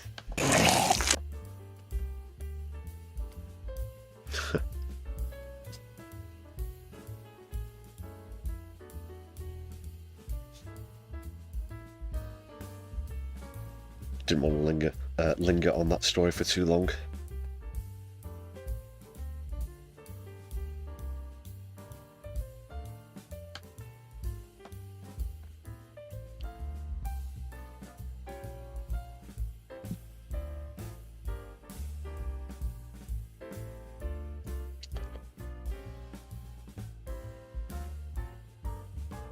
And that's going to take us... What's that going to take us on to?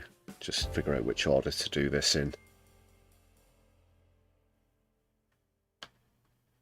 I think we'll... Yeah, why not?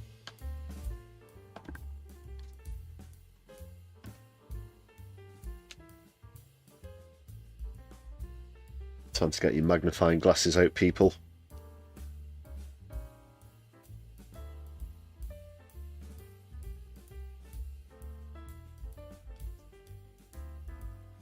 Don't worry, Donald Trump hasn't dropped his trousers. It's time for the latest instalment of My Left Private Eye, where we're going to investigate some current hot cases. And I really do have some shocking questions that I want to share with you for the first time on this stream, from some other footage and whatnot that I've come across. That I'm going to share with you now. Going to get in pretty deep with this one, people, starting with the Charlie Kirk case.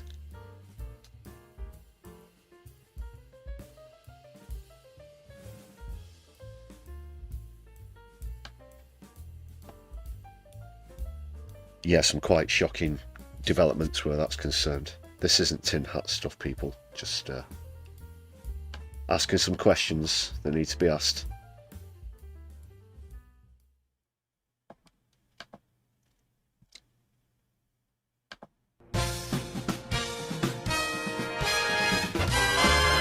One more question, sir, about those sacks of gold.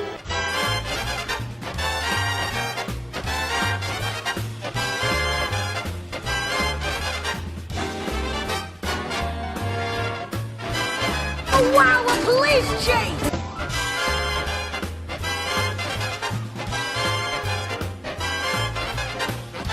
We're coming in! Open this door!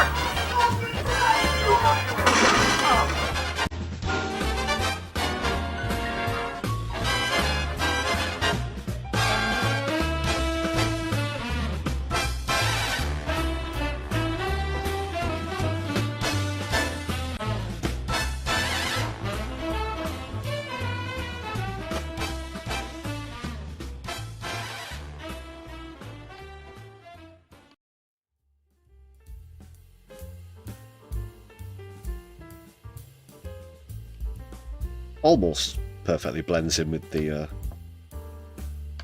Herbie Ranger and the Supersonics background music.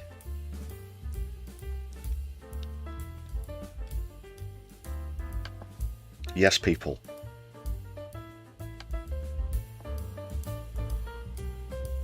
Where to begin? Got several angles of the incident, which is what we're going to focus on. Last time talked about this potential alternative shooter, which still remains spurious, although as you'll see as I get through these clips, I'm still adamant that Kirk was hit from his right as he was sitting from the left, as we'll look on and see in most of these clips, from the footage taken from a front-facing view.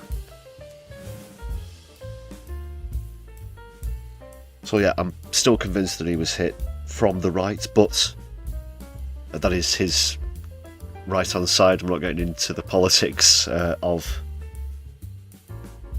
the alleged shooter. I mean, on his right-hand side, but hit by what? There's been a lot that's been said about the alleged weapon that was used, the calibre of the weapon, the fact that there was no exit wound, and so on and so forth. The right wing were very quick to put this down to the fact that Charlie Kirk is some sort of superhuman. But no, there could perhaps be a simpler explanation, and that's what I'm going to be investigating first on this episode of My Left Eye.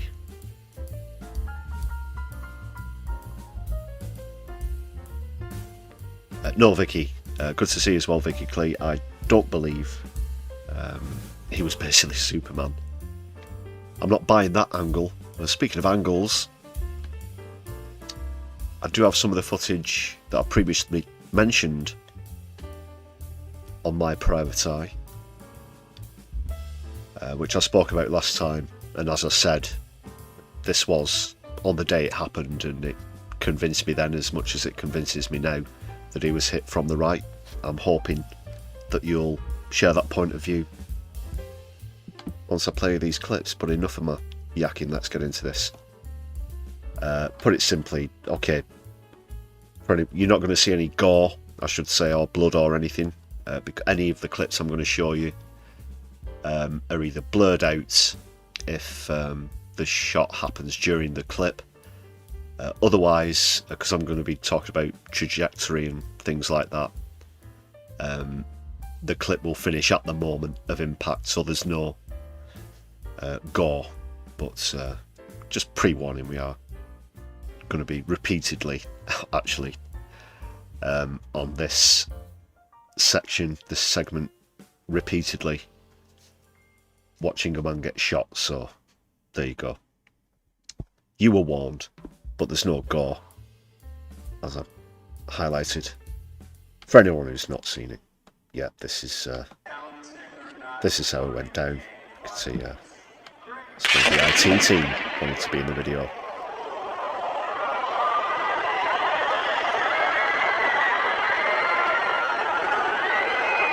Yeah, again, well, we'll just play this from the start. The way he goes over to his right-hand side, I'm going to get into more detail about a few people you can see here. You can see a person to the right with their arms folded. I've spliced up some clips of another YouTuber who put a lot of time and effort into this case. Slightly different theme of channel from My Left Eye, but I've got a compilation of some stuff that they've done that's really interesting pertaining to this man you can see with his arms crossed, as well as other figures or actors, if you want to call it that, in this little scene here. So I'll just play that bit again. Do notice how he goes off to the right as we look in this shot. Also, pay attention to a guy who jumps over the table. Even let's remember this is an active shooting zone at the time. And you might think, oh, that's part of the security procedure. But perhaps not, which is something else I'm going to be looking at. Before I replay that, also where angles and shots and things are considered. I'm not sure if I've mentioned this before, actually, on My Left Private Eye. But the fact that he has this essentially gazebo with a roof, a canopy, a roof over him, narrows down drastically the possibility of which angle any shot to the neck could have come from. So bear that in mind as well, the fact that he's in this tent or canopy.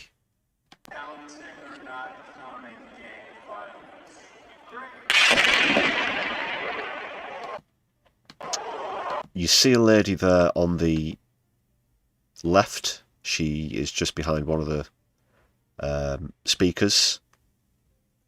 You can see there's a speaker on a stand and she's wearing a red MAGA hat. She's just in front of a guy with a white t-shirt and a white cap. I'm going to be getting into her reaction as well.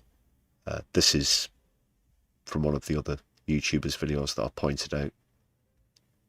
I didn't notice this at first. Her reaction, bearing in mind she's just witnessed a shooting and is apparently part of Kirk's entourage, as well as the guy who's got his arms folded over on the right, who will be referred to as the sunglasses man, actually, in the clips. Just pay attention. Well, it blurs as one of the IT team appears here, but we're going to see a few angles of this. So if you can, try and keep your eye on those people who I've highlighted so far as we get through.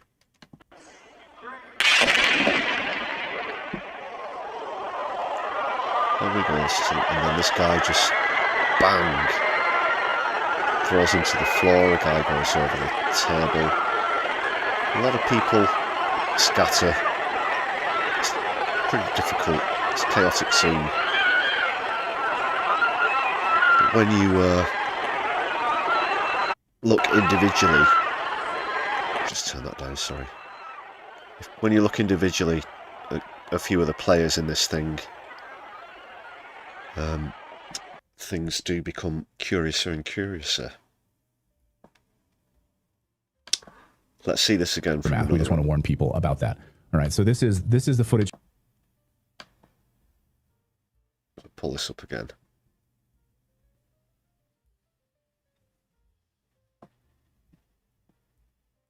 Now we're going to get into a bit of nitty-gritty detail here, people. And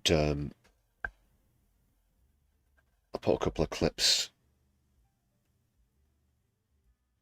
together myself from this, which we're going to take a look at after we hear from this YouTuber.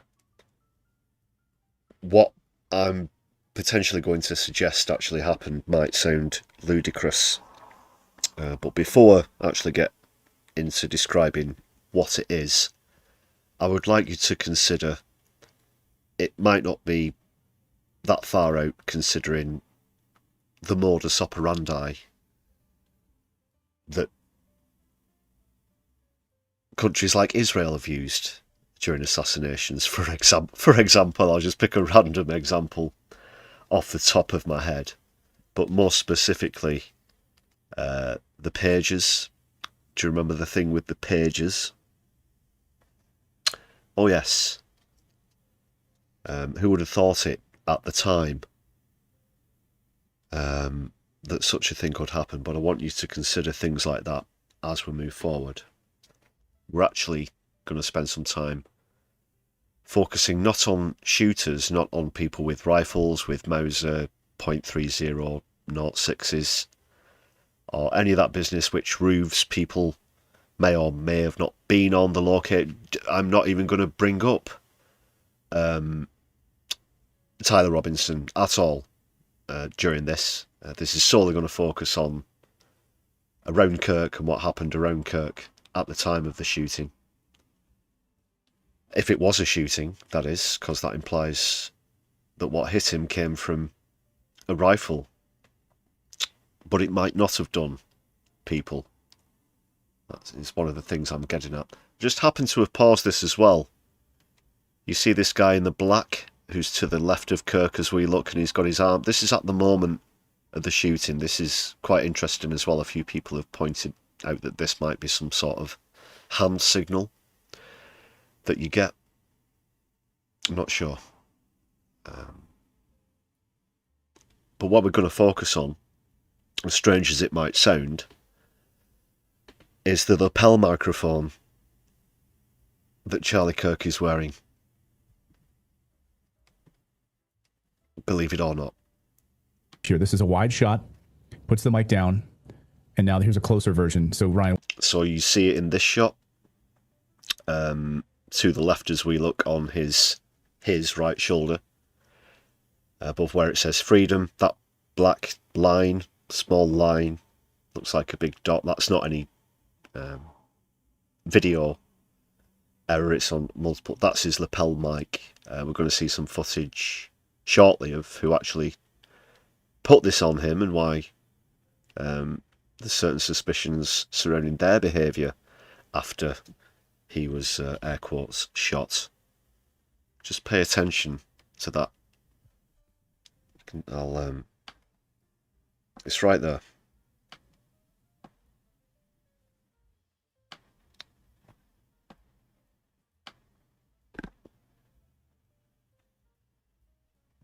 Okay, that black mark, which is his lapel microphone.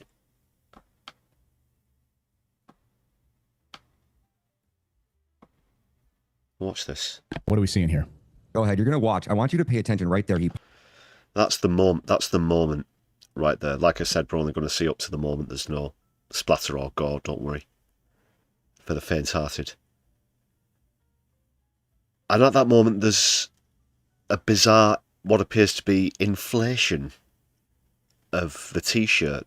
This doesn't come from any physical movement that Kirk makes after he's been hit. I'm going to say hit as opposed to shot from this point on, I think. Bearing in mind what I'm about to show you.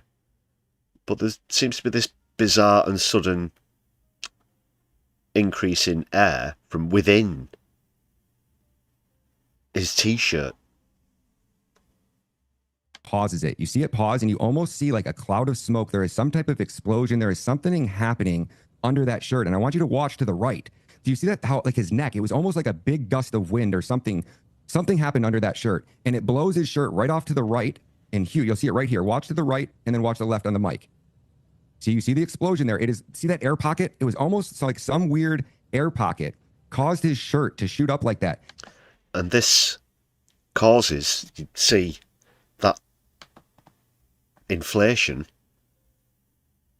seems to pull the lapel microphone across and into his throat. Weird air. I'm not even shitting you. Air pocket caused his shirt to shoot up like that. And at the same time, what you can't actually... Yeah, like a squib. Sneak, like a squib. ...see in this video is Charlie Kirk has on that silver necklace. Anyone who doesn't know a squib, they use them in films, they use them in cinema to replicate the effect of people being shot. Obviously, severely emphasised for Hollywood. It's never like it is in the films. But you get the point. They're also used in demolition, but as far as on a person is concerned, you might have noticed. There's a famous one from the scene in The Godfather where Sonny Corleone gets shot at the causeway, and the actor James Caan had so many dozens of squibs attached to his body. You can sort of, 70s production values, you can see a lot of them are obvious as these Tommy guns, just like absolutely perforate the guy even while he's on the ground. And yeah, you're talking about something similar to that. Yes. And if your audience remembers, we thought we were watching his earpiece get blown out of his ear. Yeah, the thing with the earphone that kicked off this whole theory that he may have been shot from behind, that's been pretty much debunked. It wasn't actually an earpiece, it was a chain. He was wearing a chain around his neck. It could have been an earpiece as well, but the earpiece and or chain have been misidentified as bullets or trails of exit wounds or whatever, but that's been that was debunked. And we couldn't make sense of that. Well, according to Candace, that was his necklace. That was his chain necklace that you see him actually getting blown off and blowing over his ear. And now I have a chain necklace on, right? I have this gold cross on. How would it be possible? I thought maybe like the bullet went through his neck and you could see it protruding out the back of his spine. So I thought maybe that the force, even though the bullet didn't get through, it was just such a rapid force in the back of his neck that somehow it snapped the chain. But the chain breaks in the front. So how does the chain break in the front and then go off backwards over my ear? That was the one part I could never figure out. That's a good question. Okay, so we have the chain breaking, we have it blowing off over the back of his head, and at the same time now we have evidence that's showing some device on Charlie's shirt that looks like it gets detonated, and you see this huge puff of air blow up his shirt, while at the same time, that was the first video that we seen where you could actually see, like it looked like a little cloud of smoke, a little cloud of air. I don't know what that was, but it was coming out right from under his shirt, exactly where that microphone was. Yep, very bizarre, curiouser and curiouser. There's more though. Quite a bit more. First of all, you're going to see this from a side view, which also has a thermal imager on it. Take a look at this. There's no commentary or music. But you can see there clearly, look, he goes over to his right-hand side. He's been hit. Sorry, he goes to his left-hand side. He's been hit from the right. Whatever hit him in the throat came from the right. Was it this mysterious person all dressed in black who was in a position to the right? Who knows? How does this theory about the lapel mic explain the fact that gunshots were heard? Well, there could be a pretty simple explanation for that. But I just want to establish that you clearly see as he's hit there. And I feel like, Kevin Costner in JFK here, but with the back and to the left thing. But he just goes, yeah, sideways and to the left, sideways and to the left, sideways and to the left. Jim, what was he called? The DA, the Dallas DA who was playing Jim, whoever it was, but yeah. Sideways and to the left. Clear as day. And now I've chopped a longer video of a YouTuber that I was watching the other day. I'll chop some up into a few smaller pieces, and this goes over those suspicious characters, these players, these actors, whatever you want to refer to them as, who appear to be part of Kirk's entourage. But when you look at what they did, their actions before the shooting, during and after, there's some pretty serious questions that need to be asked. So I'm just going to upload this now. Just realised I didn't put a text tag on the video, so I'll just have to do a verbal credit. This is for They Live Truth. That's a reference to the John Carpenter film They Live. Great film. I'm sure that any viewer of My Left Eye would appreciate it. So go and check them out if you want to see the full video, but I've just chopped up a few. Definitely lots more to cover with the whole... Just need to reposition that. Definitely lots more to...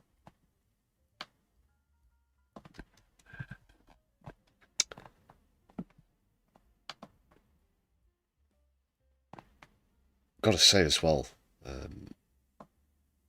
they must have spent quite a bit of time looking at the footage to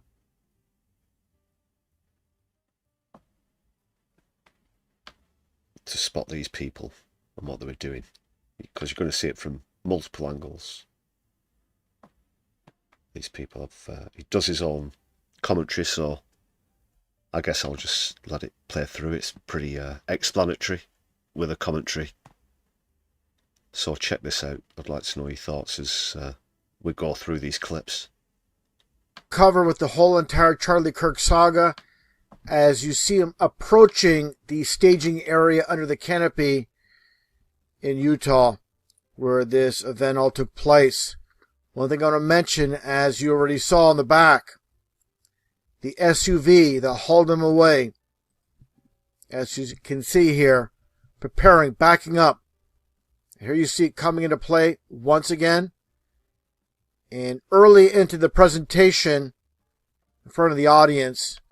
I'll put a link to this video, actually, I should have said as well, in the description for the stream if anybody wants to check it out.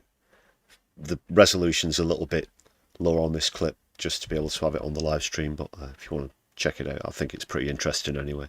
Oh yeah, we're getting deep into this here on my private eye. No stone left unturned. With Charlie Kirk, we all know what takes place. But I really want to focus on the staging area in the back once again. Let's take a look. But nonetheless, take a look here at Charlie Kirk and the man here prepping Charlie for what's to take place. He's the one that's positioning what's under his shirt right here. Take a look. As I move the cursor slowly, he's preparing Charlie Kirk for what's to take place. He pats him on the side there. You can see the guy here wearing the 1776 hat. And there you go. That's the individual preparing once again Charlie Kirk. And this is a big-time player with this whole entire event. Is this guy here. The sunglasses guy, I'll call him. With the gray shirt, black pants, and black shoes. And we'll move this cursor forward, and that's what this video is mainly about, this individual. Now let's take a look here, as we all seen, or should have seen by now, as he's under the canopy after the fact, as he looks at the man with the camera, pointing right at him. Once again, he gets on Charlie Kirk's chair after what supposedly took place. Again, this is evidence tampering with the so-called version of the story. He steps on there and takes down the camera, the SD card to be precise. And then there you go. This is Charlie Kirk at the very beginning of the presentation. And who do you see here in the back? First off, this is Frank Turek, not wearing his hat before he puts his hat on, and he positions himself on the other side of the canopy. But here's Sunglasses Man right here. You're going to get a clear shot of him as he turns around. Again, Frank Turek. And you're going to see Sunglasses Man, who is really close, supposedly, with Charlie Kirk. And there he is right here. This is the guy. This is the focal point of this video. There's more to present, but really it's about this individual here. The next image I want to show, of course, Charlie Kirk, Sunglasses Man in the back. Let's get a little bit of a close-up of him right here. And there he is looking forward, looking on with Charlie Kirk in the foreground. A little bit more of a close-up. Now let's get to the part of the video with Sunglasses Man present once again.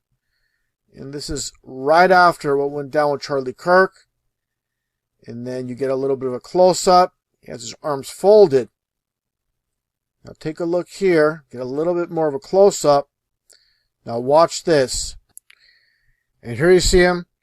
Sunglasses Man and the Mr. Muscles right here, as I showed in my previous video, as he basically body slams Charlie Kirk to the ground. I understand some will say, oh, that's for his safety. No, this is part of it. all part of it. And look at, again, Sunglasses Man, as he makes his way without hesitation to the back. Zero hesitation. He heads straight to the back. And why is that? Why is he going to the back without any hesitation whatsoever?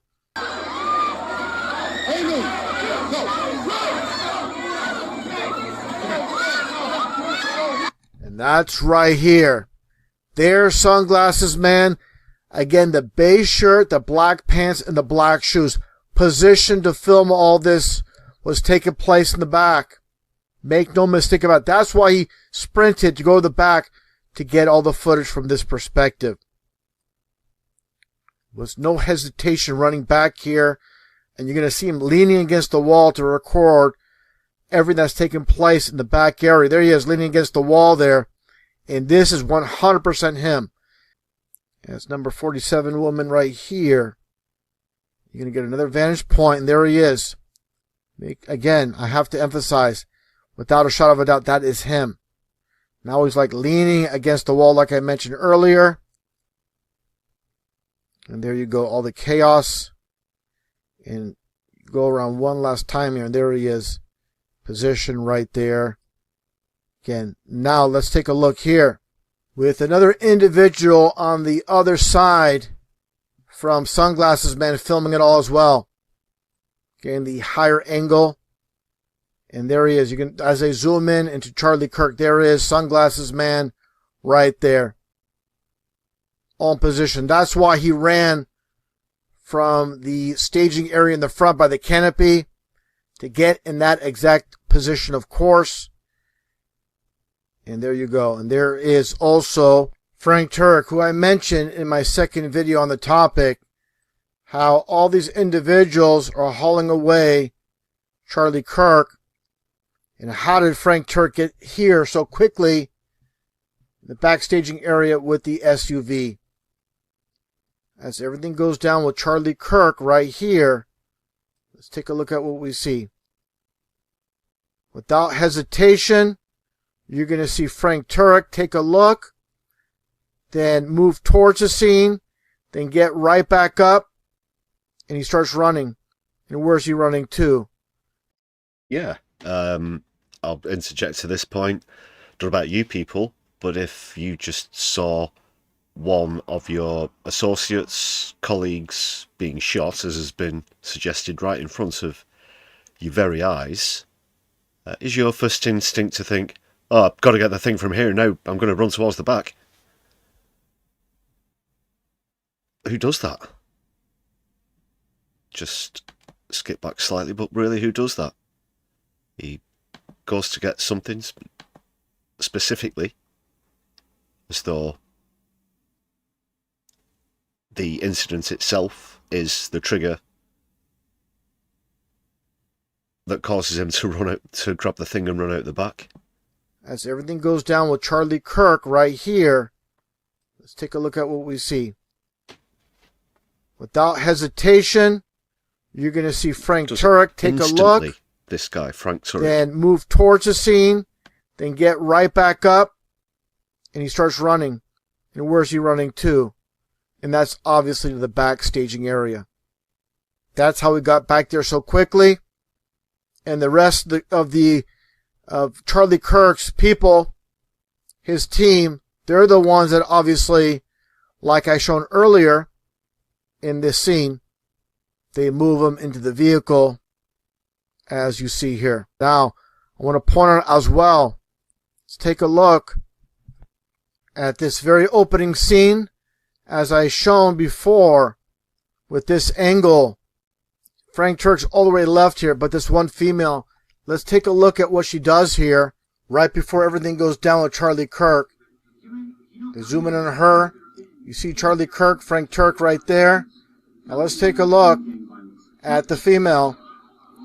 As you're going to see her go right by here. Kind of casual look. I don't want to say, but almost a smirk on her face. Very casual as this is all going down. Take a look here. Let's play this slowly as she walks by. This has really gone under the radar. Like very casual walking past the scene while this is all going down. This is very relevant with everybody that's involved here. Again, there's Frank Turek on the ground there, looking as she's making her way out of the scene. Now take a look here. Here she is, facing the crowd. This is obviously Frank Turek once again. Now watch this. As she turns around and looks towards Charlie Kirk right before this all goes down. And there's Charlie Kirk, and there's Muscle Man with the hand signals. And watch this. She just casually walks away while this all takes place. And again, Frank Turek. And she's part of the entourage. She's with Kirk. As you see here, he goes to the ground and she just goes off scene like nothing. Kind of very casual, but she was looking. Don't casually walk towards off the smiling crowd. when that happens. And automatically, as this all goes down, she just walks away very, very casually. No running, just kind of just walking away. And I'm going to show something else here. And that's this individual right here. Might be a little bit hard to see, but she plays a role, as I shown in my second video, in the backstaging area, the parking lot. And she's getting, and there she is. And she's going to get into position as well. And where's she going? I'll show that right now. Let's get to it. But here she is. She made her way to the back as well. She's right here. Let's get a little bit of a close-up as I move the cursor over with the close-up of that female that we saw running in the background behind the canopy. And there she is, positioned, like I mentioned before, pointing the camera in this direction. Not at Charlie Kirk in his white shoes. And the female here telling her, let's get out of here, like I mentioned in my second video on the topic. Covers her mouth and says, let's go. Time to go. And she follows her. And there you go. Charlie Kirk on the ground as he jumps over the table, makes his way down, and then basically stepping on where Charlie Kirk is positioned. And now watch what he does. Again, nothing to do with Charlie Kirk. He jumped over the table not to attend to Charlie Kirk. He just went in his back pocket for something, for some reason. Let me back that up. You're going to see that. First off, he reaches on the table here. He grabs something. And then you see him put something in his back pocket. Could be his front, back pocket, but definitely one of the pockets. He's putting something in there from the table. And then he moves over to this position with this individual, which I'll show later on. We've seen him earlier. But nonetheless, these two are interacting, exchanging something in their hands. What is that? They're exchanging before they head to the back. There they go, spring to the back area. Well, the man here, we've seen before, like I said. Getting that little bit later. There we get, again, it's like table surfing. This part, I'm not right I'm not where so sure Charlie about Kirk this is part. positioned, but does not help him. It's not there to help him. These guys are on the table. Something And else something he gets onto on the in a table minute. there. And then watch as... And then I'm going to play you something I've put together. As he puts something It's in only his shot. back pocket. Right there. With his hand there. And then this guy here, the bald-headed guy, he's on the ground here. And he's picking up something off the ground. Take a look. He picks it up and he runs off. And we're going to see exactly where momentarily. But again, these two, this guy, I'll just say it right now, he was behind the rail with the sunglasses. Now he made his way over here, jumping the rail with this guy with the plaid shirt as well. And they do some type of exchange here. I know it's rather hard to see, but they're exchanging something here. Again, you would think they would be tending to Charlie Kirk, but they're too busy messing around with what? Just guess what they are doing. I'm going to move this up a little bit more.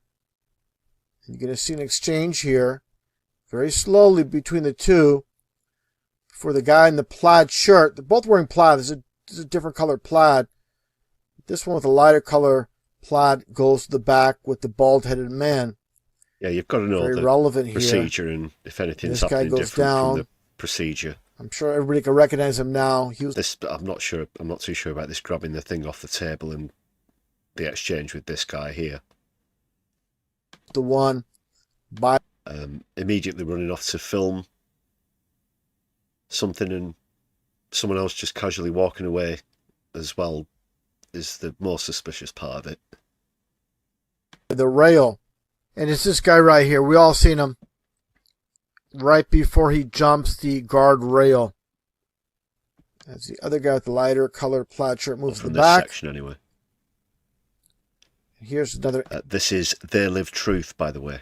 Just again, sorry I didn't put a tag up on the screen, but it's They Live Truth. They Live as in, there's a John Carpenter film, They Live, where you put on these special sunglasses and you see capitalism essentially exposed for what it is. Good film. Do like a bit of John Carpenter. Angle here of the bald-headed man as he turns around, and the first thing he does, he basically dives towards on the ground right here. You see him almost like a belly flop, but that's him. Go back here all the way. You can see him turn around. He goes around the canopy. Then he goes to the ground to pick something up off the ground. And there you see him right there. He's on the ground right there getting something. He stands up. He puts it in his pocket. Then he runs. He sprints to the back. I mean, these people are doing everything so calculated, without hesitation, without thought. And the direction they're heading is to the back. How coordinated everything is. The SUV. And as the driver, as in the shotgun position, no pun intended. And here's Charlie Kirk with his white shoes. Again, the female with the camera pointing this way. And the other one telling her, let's get out of here as well. They're a little bit of a close-up. How well coordinated they are.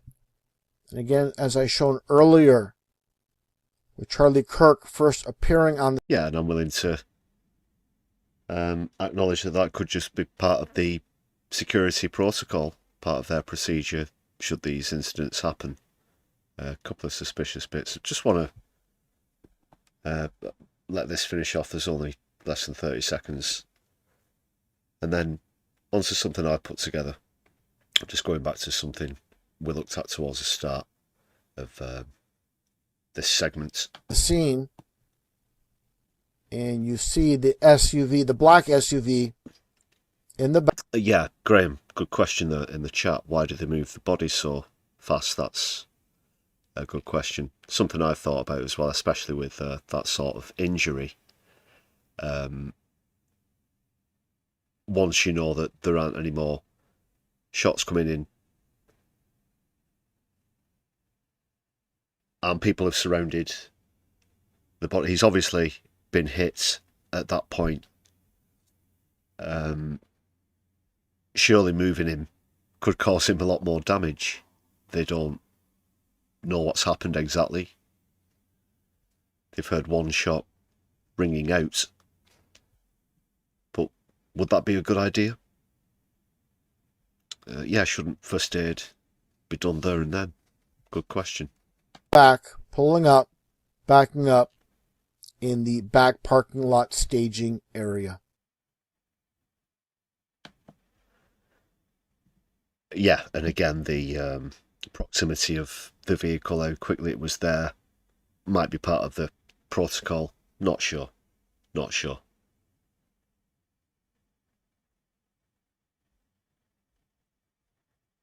Yori Gibson, thanks for joining us in the chat. There was some debate, yes, wasn't there, about whether there was or wasn't an autopsy. I think there was. It's just the results. They delayed the results coming out, which led to quite a bit of speculation. I think that's the last I heard about the autopsy thing. Anyway, so that was They Live Truth. I'll put a link for the full video. That was just a few excerpts that I spliced together.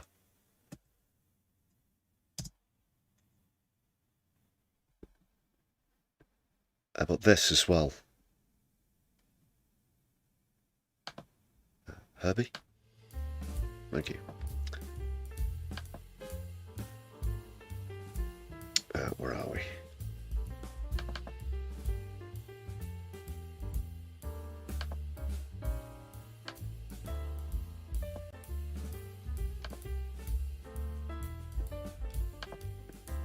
Okay, I've slowed this down. You're going to see it getting slower and slower.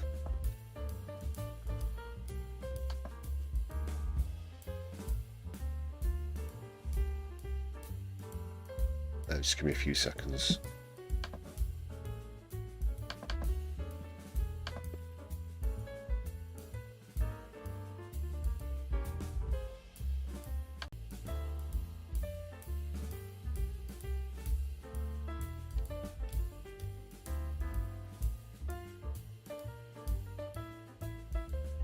Some buffering there, I think, on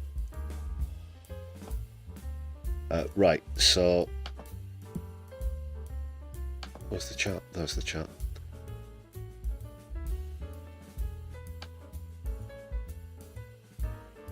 Again, focus on that lapel microphone, that black line that you can see. As I play this, it's going to get slower and slower. And I'll be damned if that lapel mic doesn't somehow twat him in the throat. I think that's what did it. And what caused it, how it was... I mean, you go back to the pager thing. Some things might surprise you. Now, it could have easily been set up that this was triggered by the firing of a rifle, which obviously all the eyewitnesses there would say came from way behind them, from one of the rooftops. That might still be the case. But did a bullet hit him? Or did that at the same time trigger this lapel microphone to do whatever it did?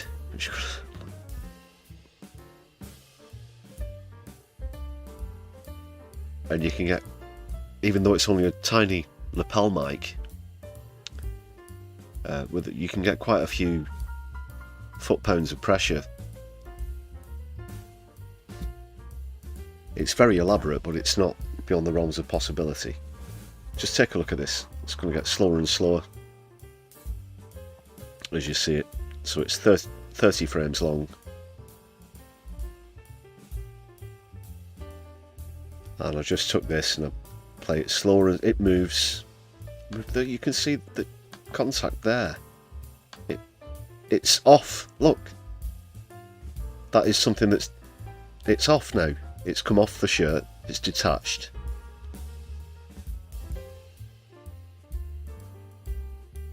And it's hit him. And that's on frame 30 of 30. As if it supernaturally jumps off his lapel and whacks him in the throat.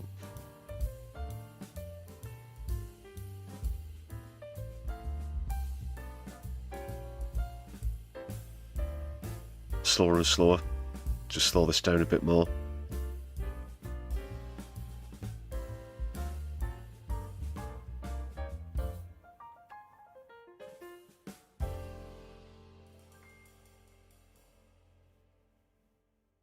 What's going on there?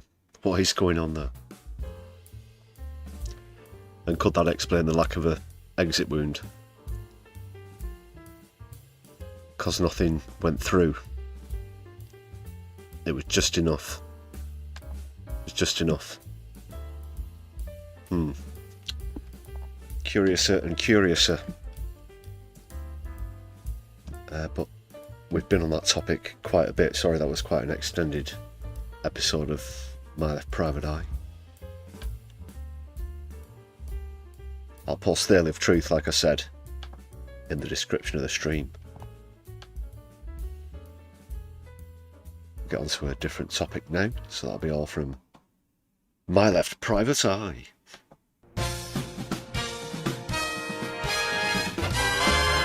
One more question, sir, about those sacks of gold.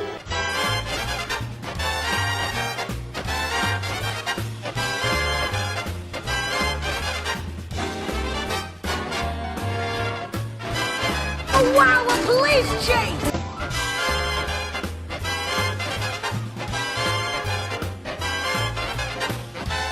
Coming in, open this door!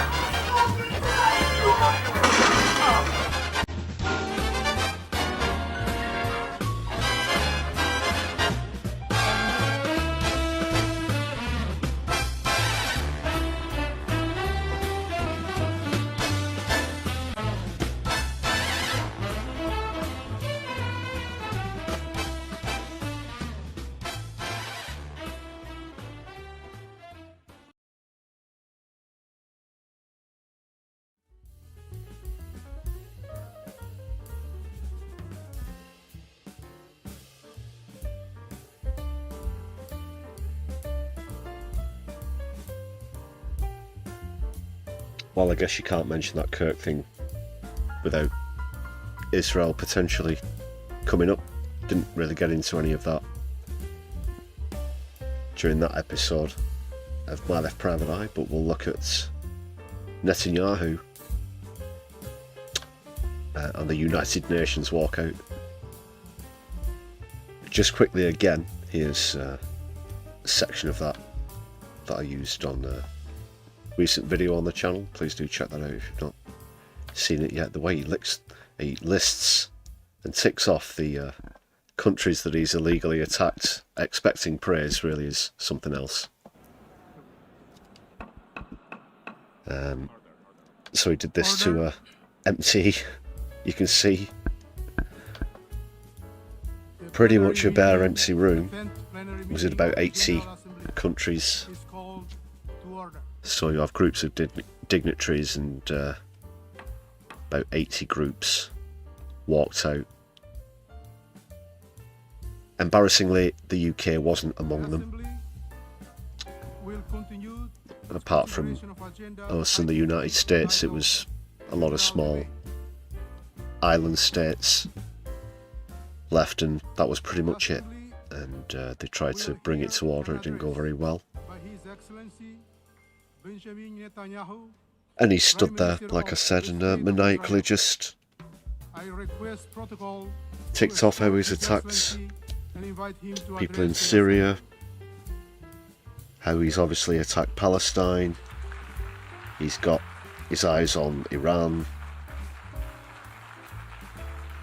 You wouldn't think that this very month that they'd officially declared he carried out a genocide. There you go. And off they go. Hopefully that'll be the last time we see him at a United Nations event. Like I said in the video, if it had been in Europe, most countries in Europe as signatories to the ICC would be arrested. Where cases of genocide are concerned, diplomatic immunity certainly goes out the window, by the way, in case anyone was wondering. Thanks for the flags in the chat, Graham. Much appreciated as always. So a small satisfaction, yeah. A mass exodus that he didn't orchestrate. Good point, Stu.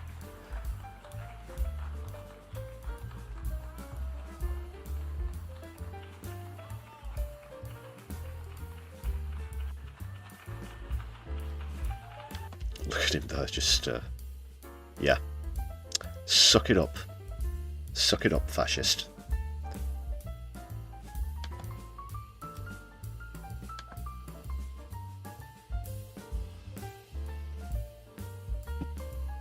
On to Gaza now. First of all, speaking of international diplomacy,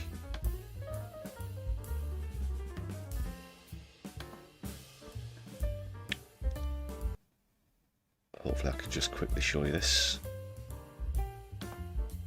Now that they are officially recognised as a state, I'll go over to the screen actually. Yeah. Now that they're recognised as a state, Palestine have immediately applied for membership of BRICS, which is of course the union of countries outside of Europe, but equivalent to the EU, but very international. Countries from Asia, South America, etc.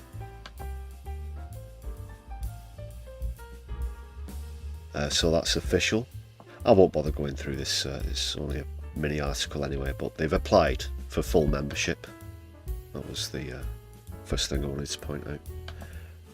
But also this, I'm sure you've probably heard about this, but it is something of concern. Tony Blair's in discussions to run the Transitional Gaza Authority.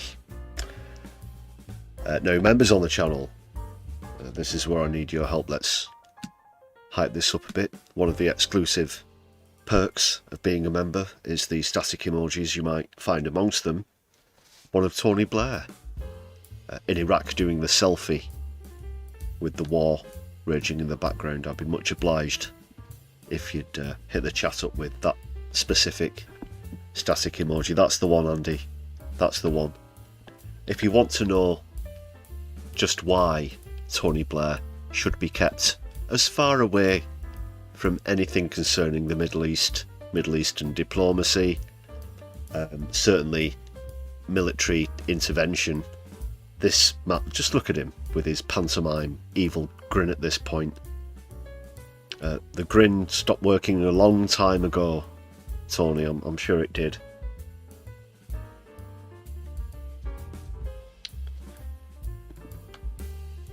And why, like I said earlier on whilst we're in the charcuterie kitchen,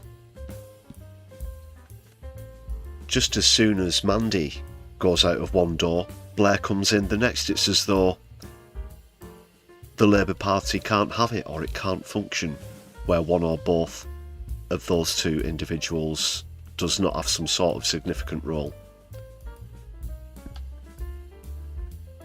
Now,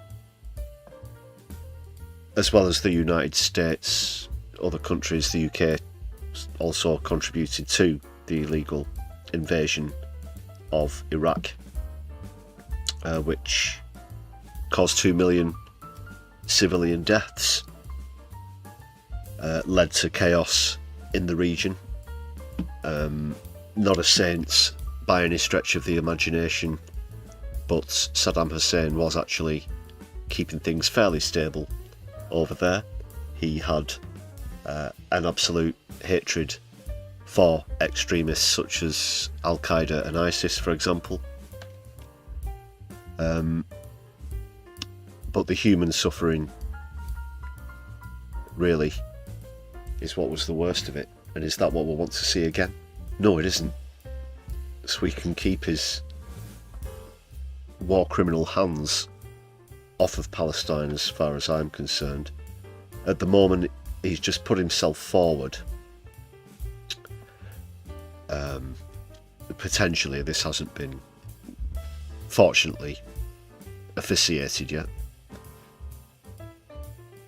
The article also reminds us, after leaving office in 2007, that was when Gordon Brown took over, Tony Blair served as Middle East envoy for the Quartet of International Powers. That's the United States, the EU, ironically, Russia, and the United Nations.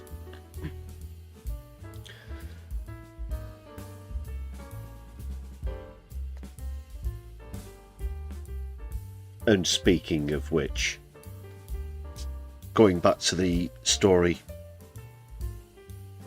about Build Baby Build, that announcement at the Labour conference, you'll never guess whose son is going to be hugely benefiting financially from these housing developments. You'll never believe it. You'll never believe it. It's Ewan Blair, son of Tony.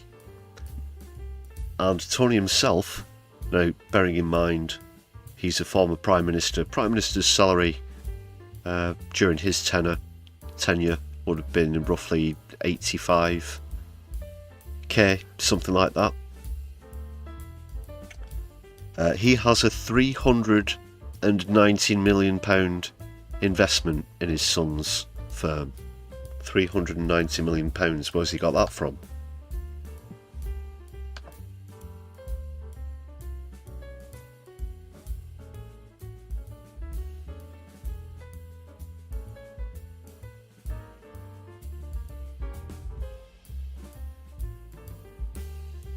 Because relative to that kind of money, a Prime Minister's salary is somewhat modest, you know.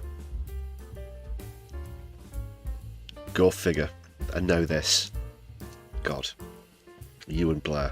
Can't stand him. Ewan Blair apparently as well, I've heard a story from a reliable source, was one of the first people to suggest putting up Keir Starmer as Labour leader way back, just months after Starmer had joined in 2015. Yeah, Ewan Blair.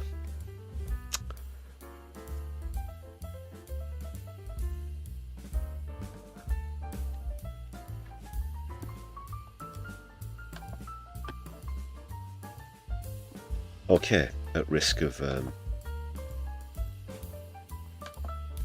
my piss boiling just at the mention of Tony and Ewan Blair,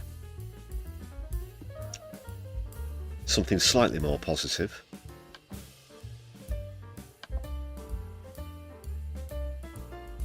We have this ongoing BDS, of course, as well as other pushbacks against the genocidal regime. Just want to make sure there's no pop-ups here before I start scrolling.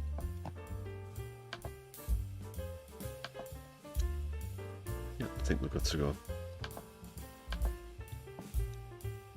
Now, more than 80% of Britons oppose Israel taking part in Eurovision amid Gaza genocide. More than 3/4 of Britons believe Israel should not be allowed to participate, according to a new UK survey.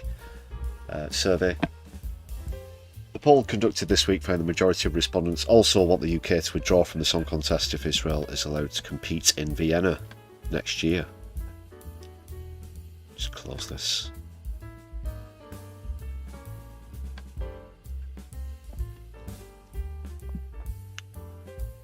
An overwhelming majority of 82% of respondents said Israel should not be allowed to take part. A further 69% believe we should withdraw. That's from European Broadcasting Union. That's as European Broadcasting Union confirmed its 68 members would vote in November as to whether to exclude them. Not too far away then. Other countries have also officially announced that they won't be participating either. I think Spain was one of the most recent. Spain have been going great guns as far as standing up for Palestine's concerned recently. That flotilla, just again, we'll get on to that in a moment, just 2 days away, being escorted by 2 Spanish and 1 Italian naval vessels.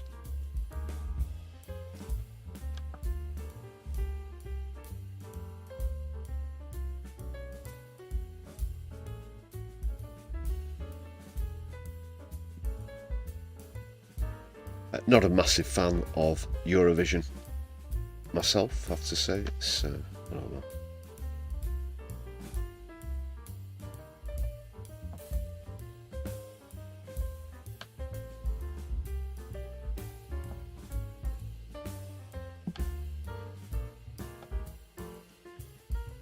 where to next?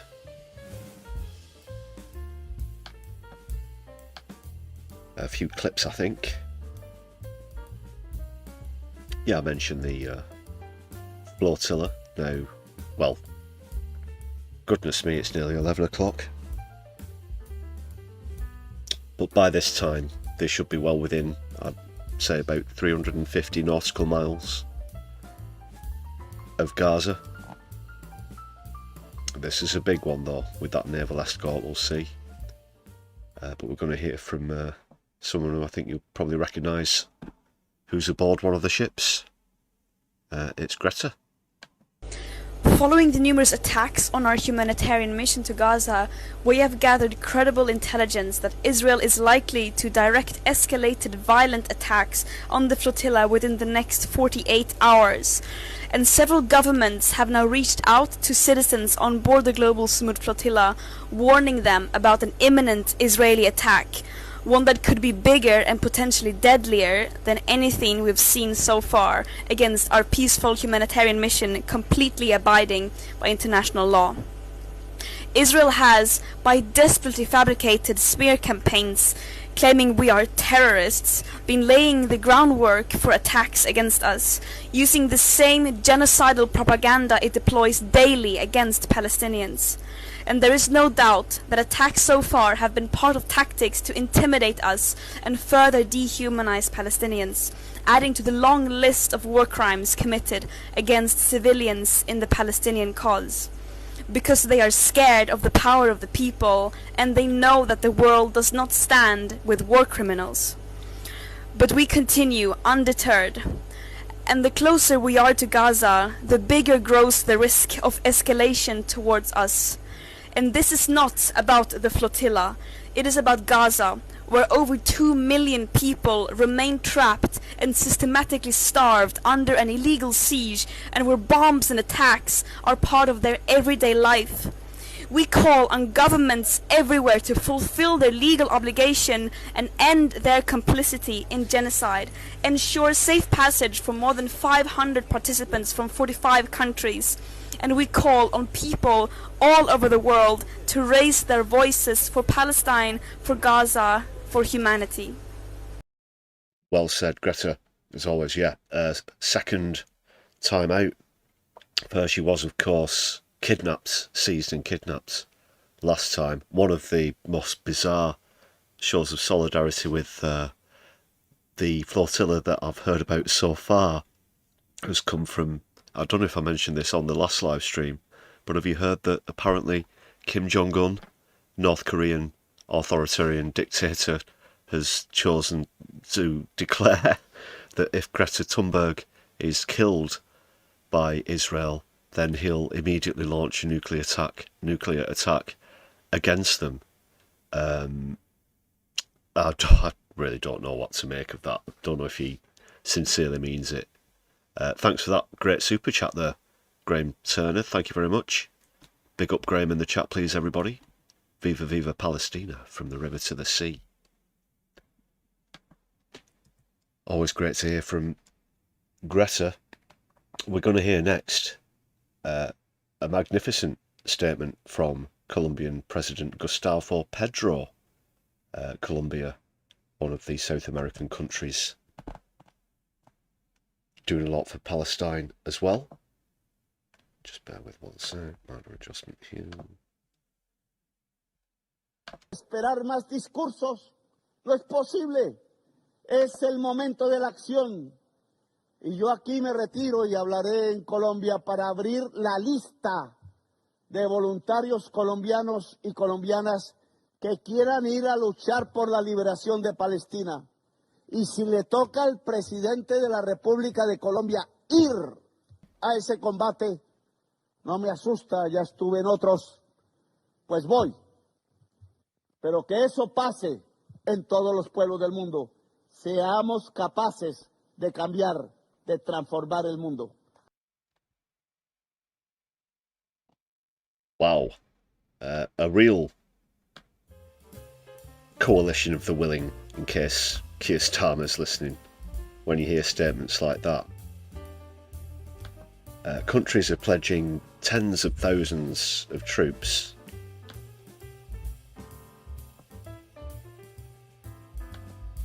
Just play that again. Esperar más discursos no es posible. Es el momento de la acción. Y yo aquí me retiro y hablaré en Colombia para abrir la lista de voluntarios colombianos y colombianas que quieran ir a luchar por la liberación de Palestina. So it's essentially an open call, not to just people in the military, but civilians on the whole.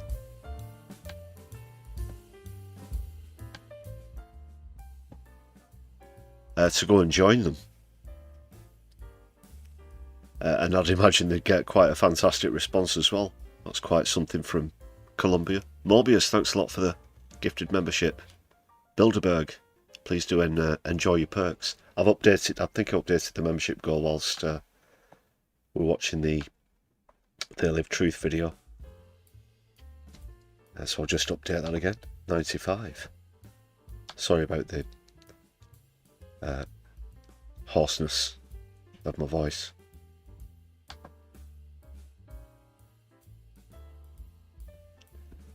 Still just getting over a bit of a bug.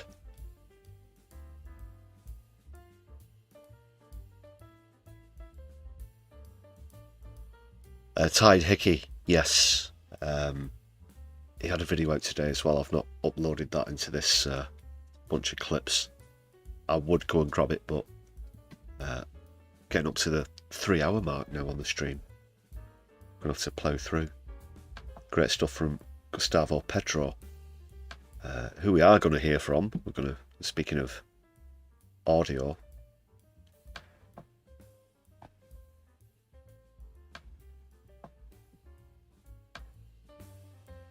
back over here in the UK.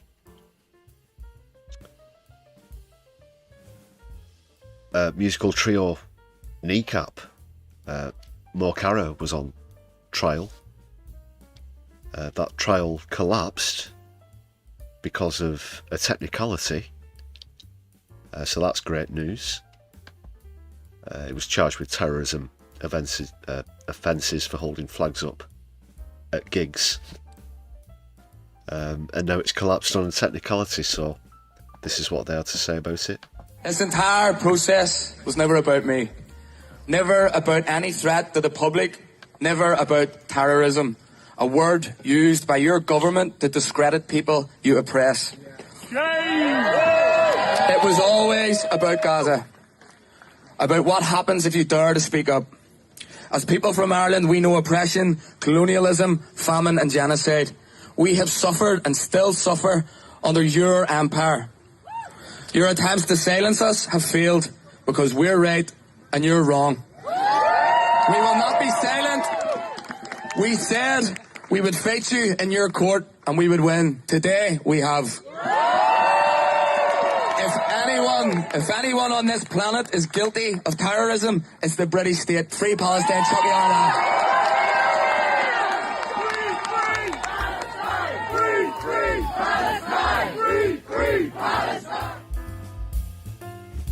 Well said, Mo. Whilst we're on the topic of music, almost going hand in hand at this point, Bob Vylan have been at it again. This is some footage from their latest gig in Amsterdam.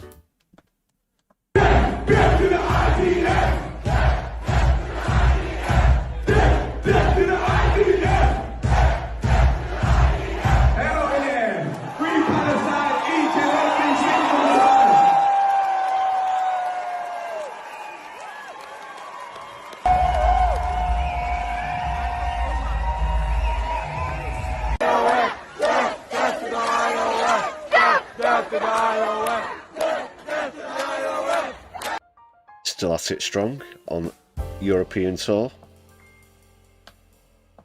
Some of the content I've had about Bob Vylan recently, some of the comments, some of the trolls, a lot of them coming in, oh, you know, never heard of them, and like, who are they, and this sort of thing. And I do point out in my responses as well, you know, they're on a European tour. I'm not sure how well their group's doing at the moment. But yeah, still at it strong. Even they've had the US visas removed, but still at it strong. It's not all about America, you know. So well done to Kneecap and Bob Villain. Bella ciao. Bella ciao ciao ciao. Bella ciao, bella ciao, bella ciao, ciao, ciao.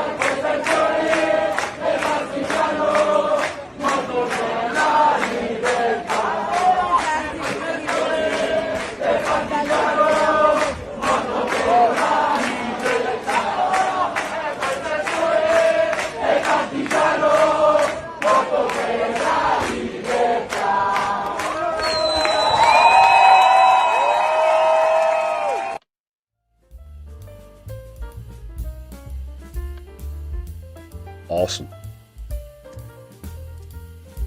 Yeah, had to speed things up. It's been quite a long live stream tonight. It's just gone 11 o'clock.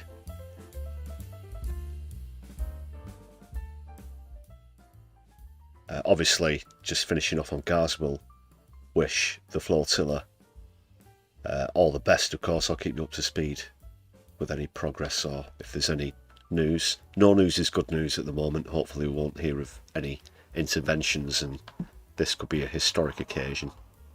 I really do hope that they make it. Otherwise you're going to see the IDF going at it with Spain and Italy, potentially.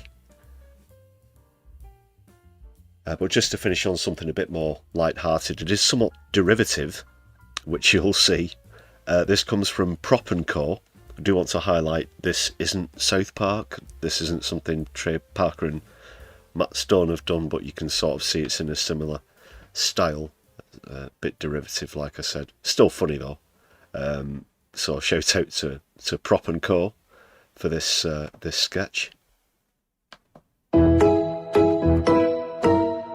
Okay everyone, thank you for coming to our private viewing. We're about to show you the evidence we collected showing the deadly terrorist attacks.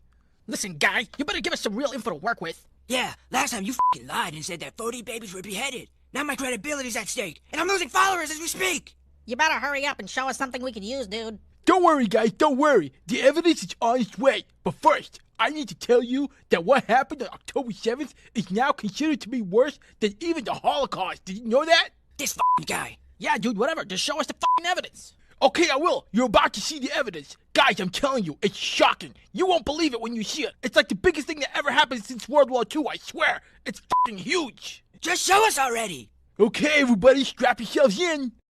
Whoa! Holy shit!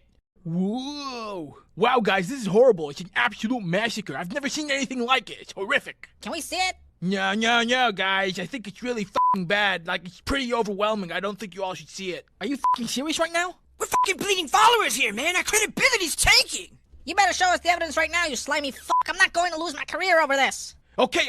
What kind of evidence do you need? What kind of evidence do we need? He doesn't even have the f***ing evidence. Oh, I'm so fucked. You called this a fucking private screening? Why the f*** did you even bring us here? You made us all look like fucking idiots on Twitter. Now you pull this crap on us? Yeah, shit, I hate when this happens. What the f*** is that? Oh my god, is that tear gas? What the f***? Let's get the fuck out of here.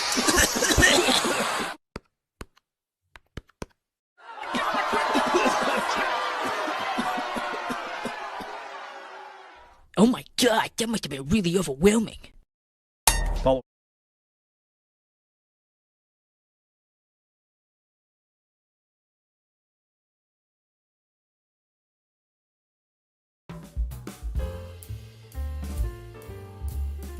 Yeah, Prop & Co.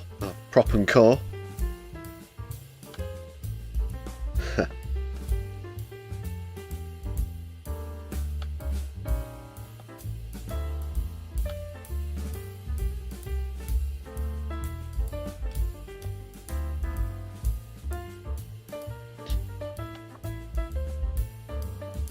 Right, people.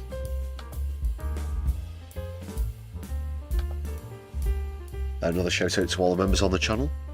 Thanks for all your support. Thanks for the gifted memberships on tonight's stream, on the super chats as well. I really do appreciate all of those. If you're watching back later on, please do consider using super thanks as also buy me a coffee page, and if you want to consider joining the channel as well, it's just 99p. Thanks a bunch, everyone. Solidarity this Socialist Sunday.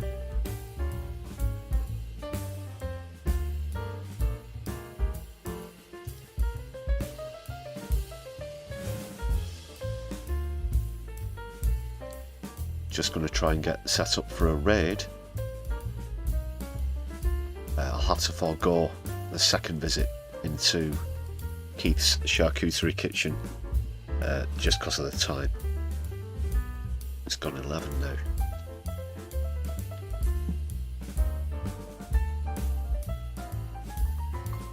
A rare late one.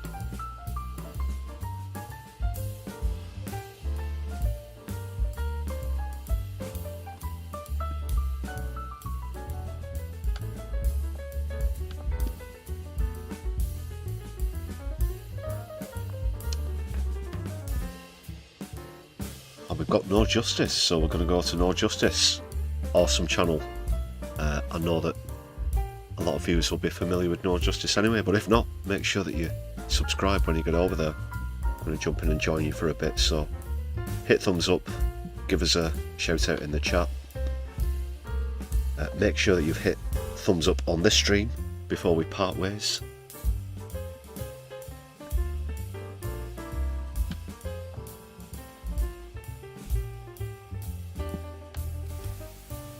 Oh shit. Not again. No, only teasing. Only teasing. Don't worry. Might be hacking them back shortly. We'll wait and see about that. You're right here. We'll see about that. Okay, let's jump over and join Helena. Without further ado, happy Socialist Sunday once again, everybody. I've been your host, Lefty. This has been the Sunday live stream. Free Palestine and power to the people. Good night.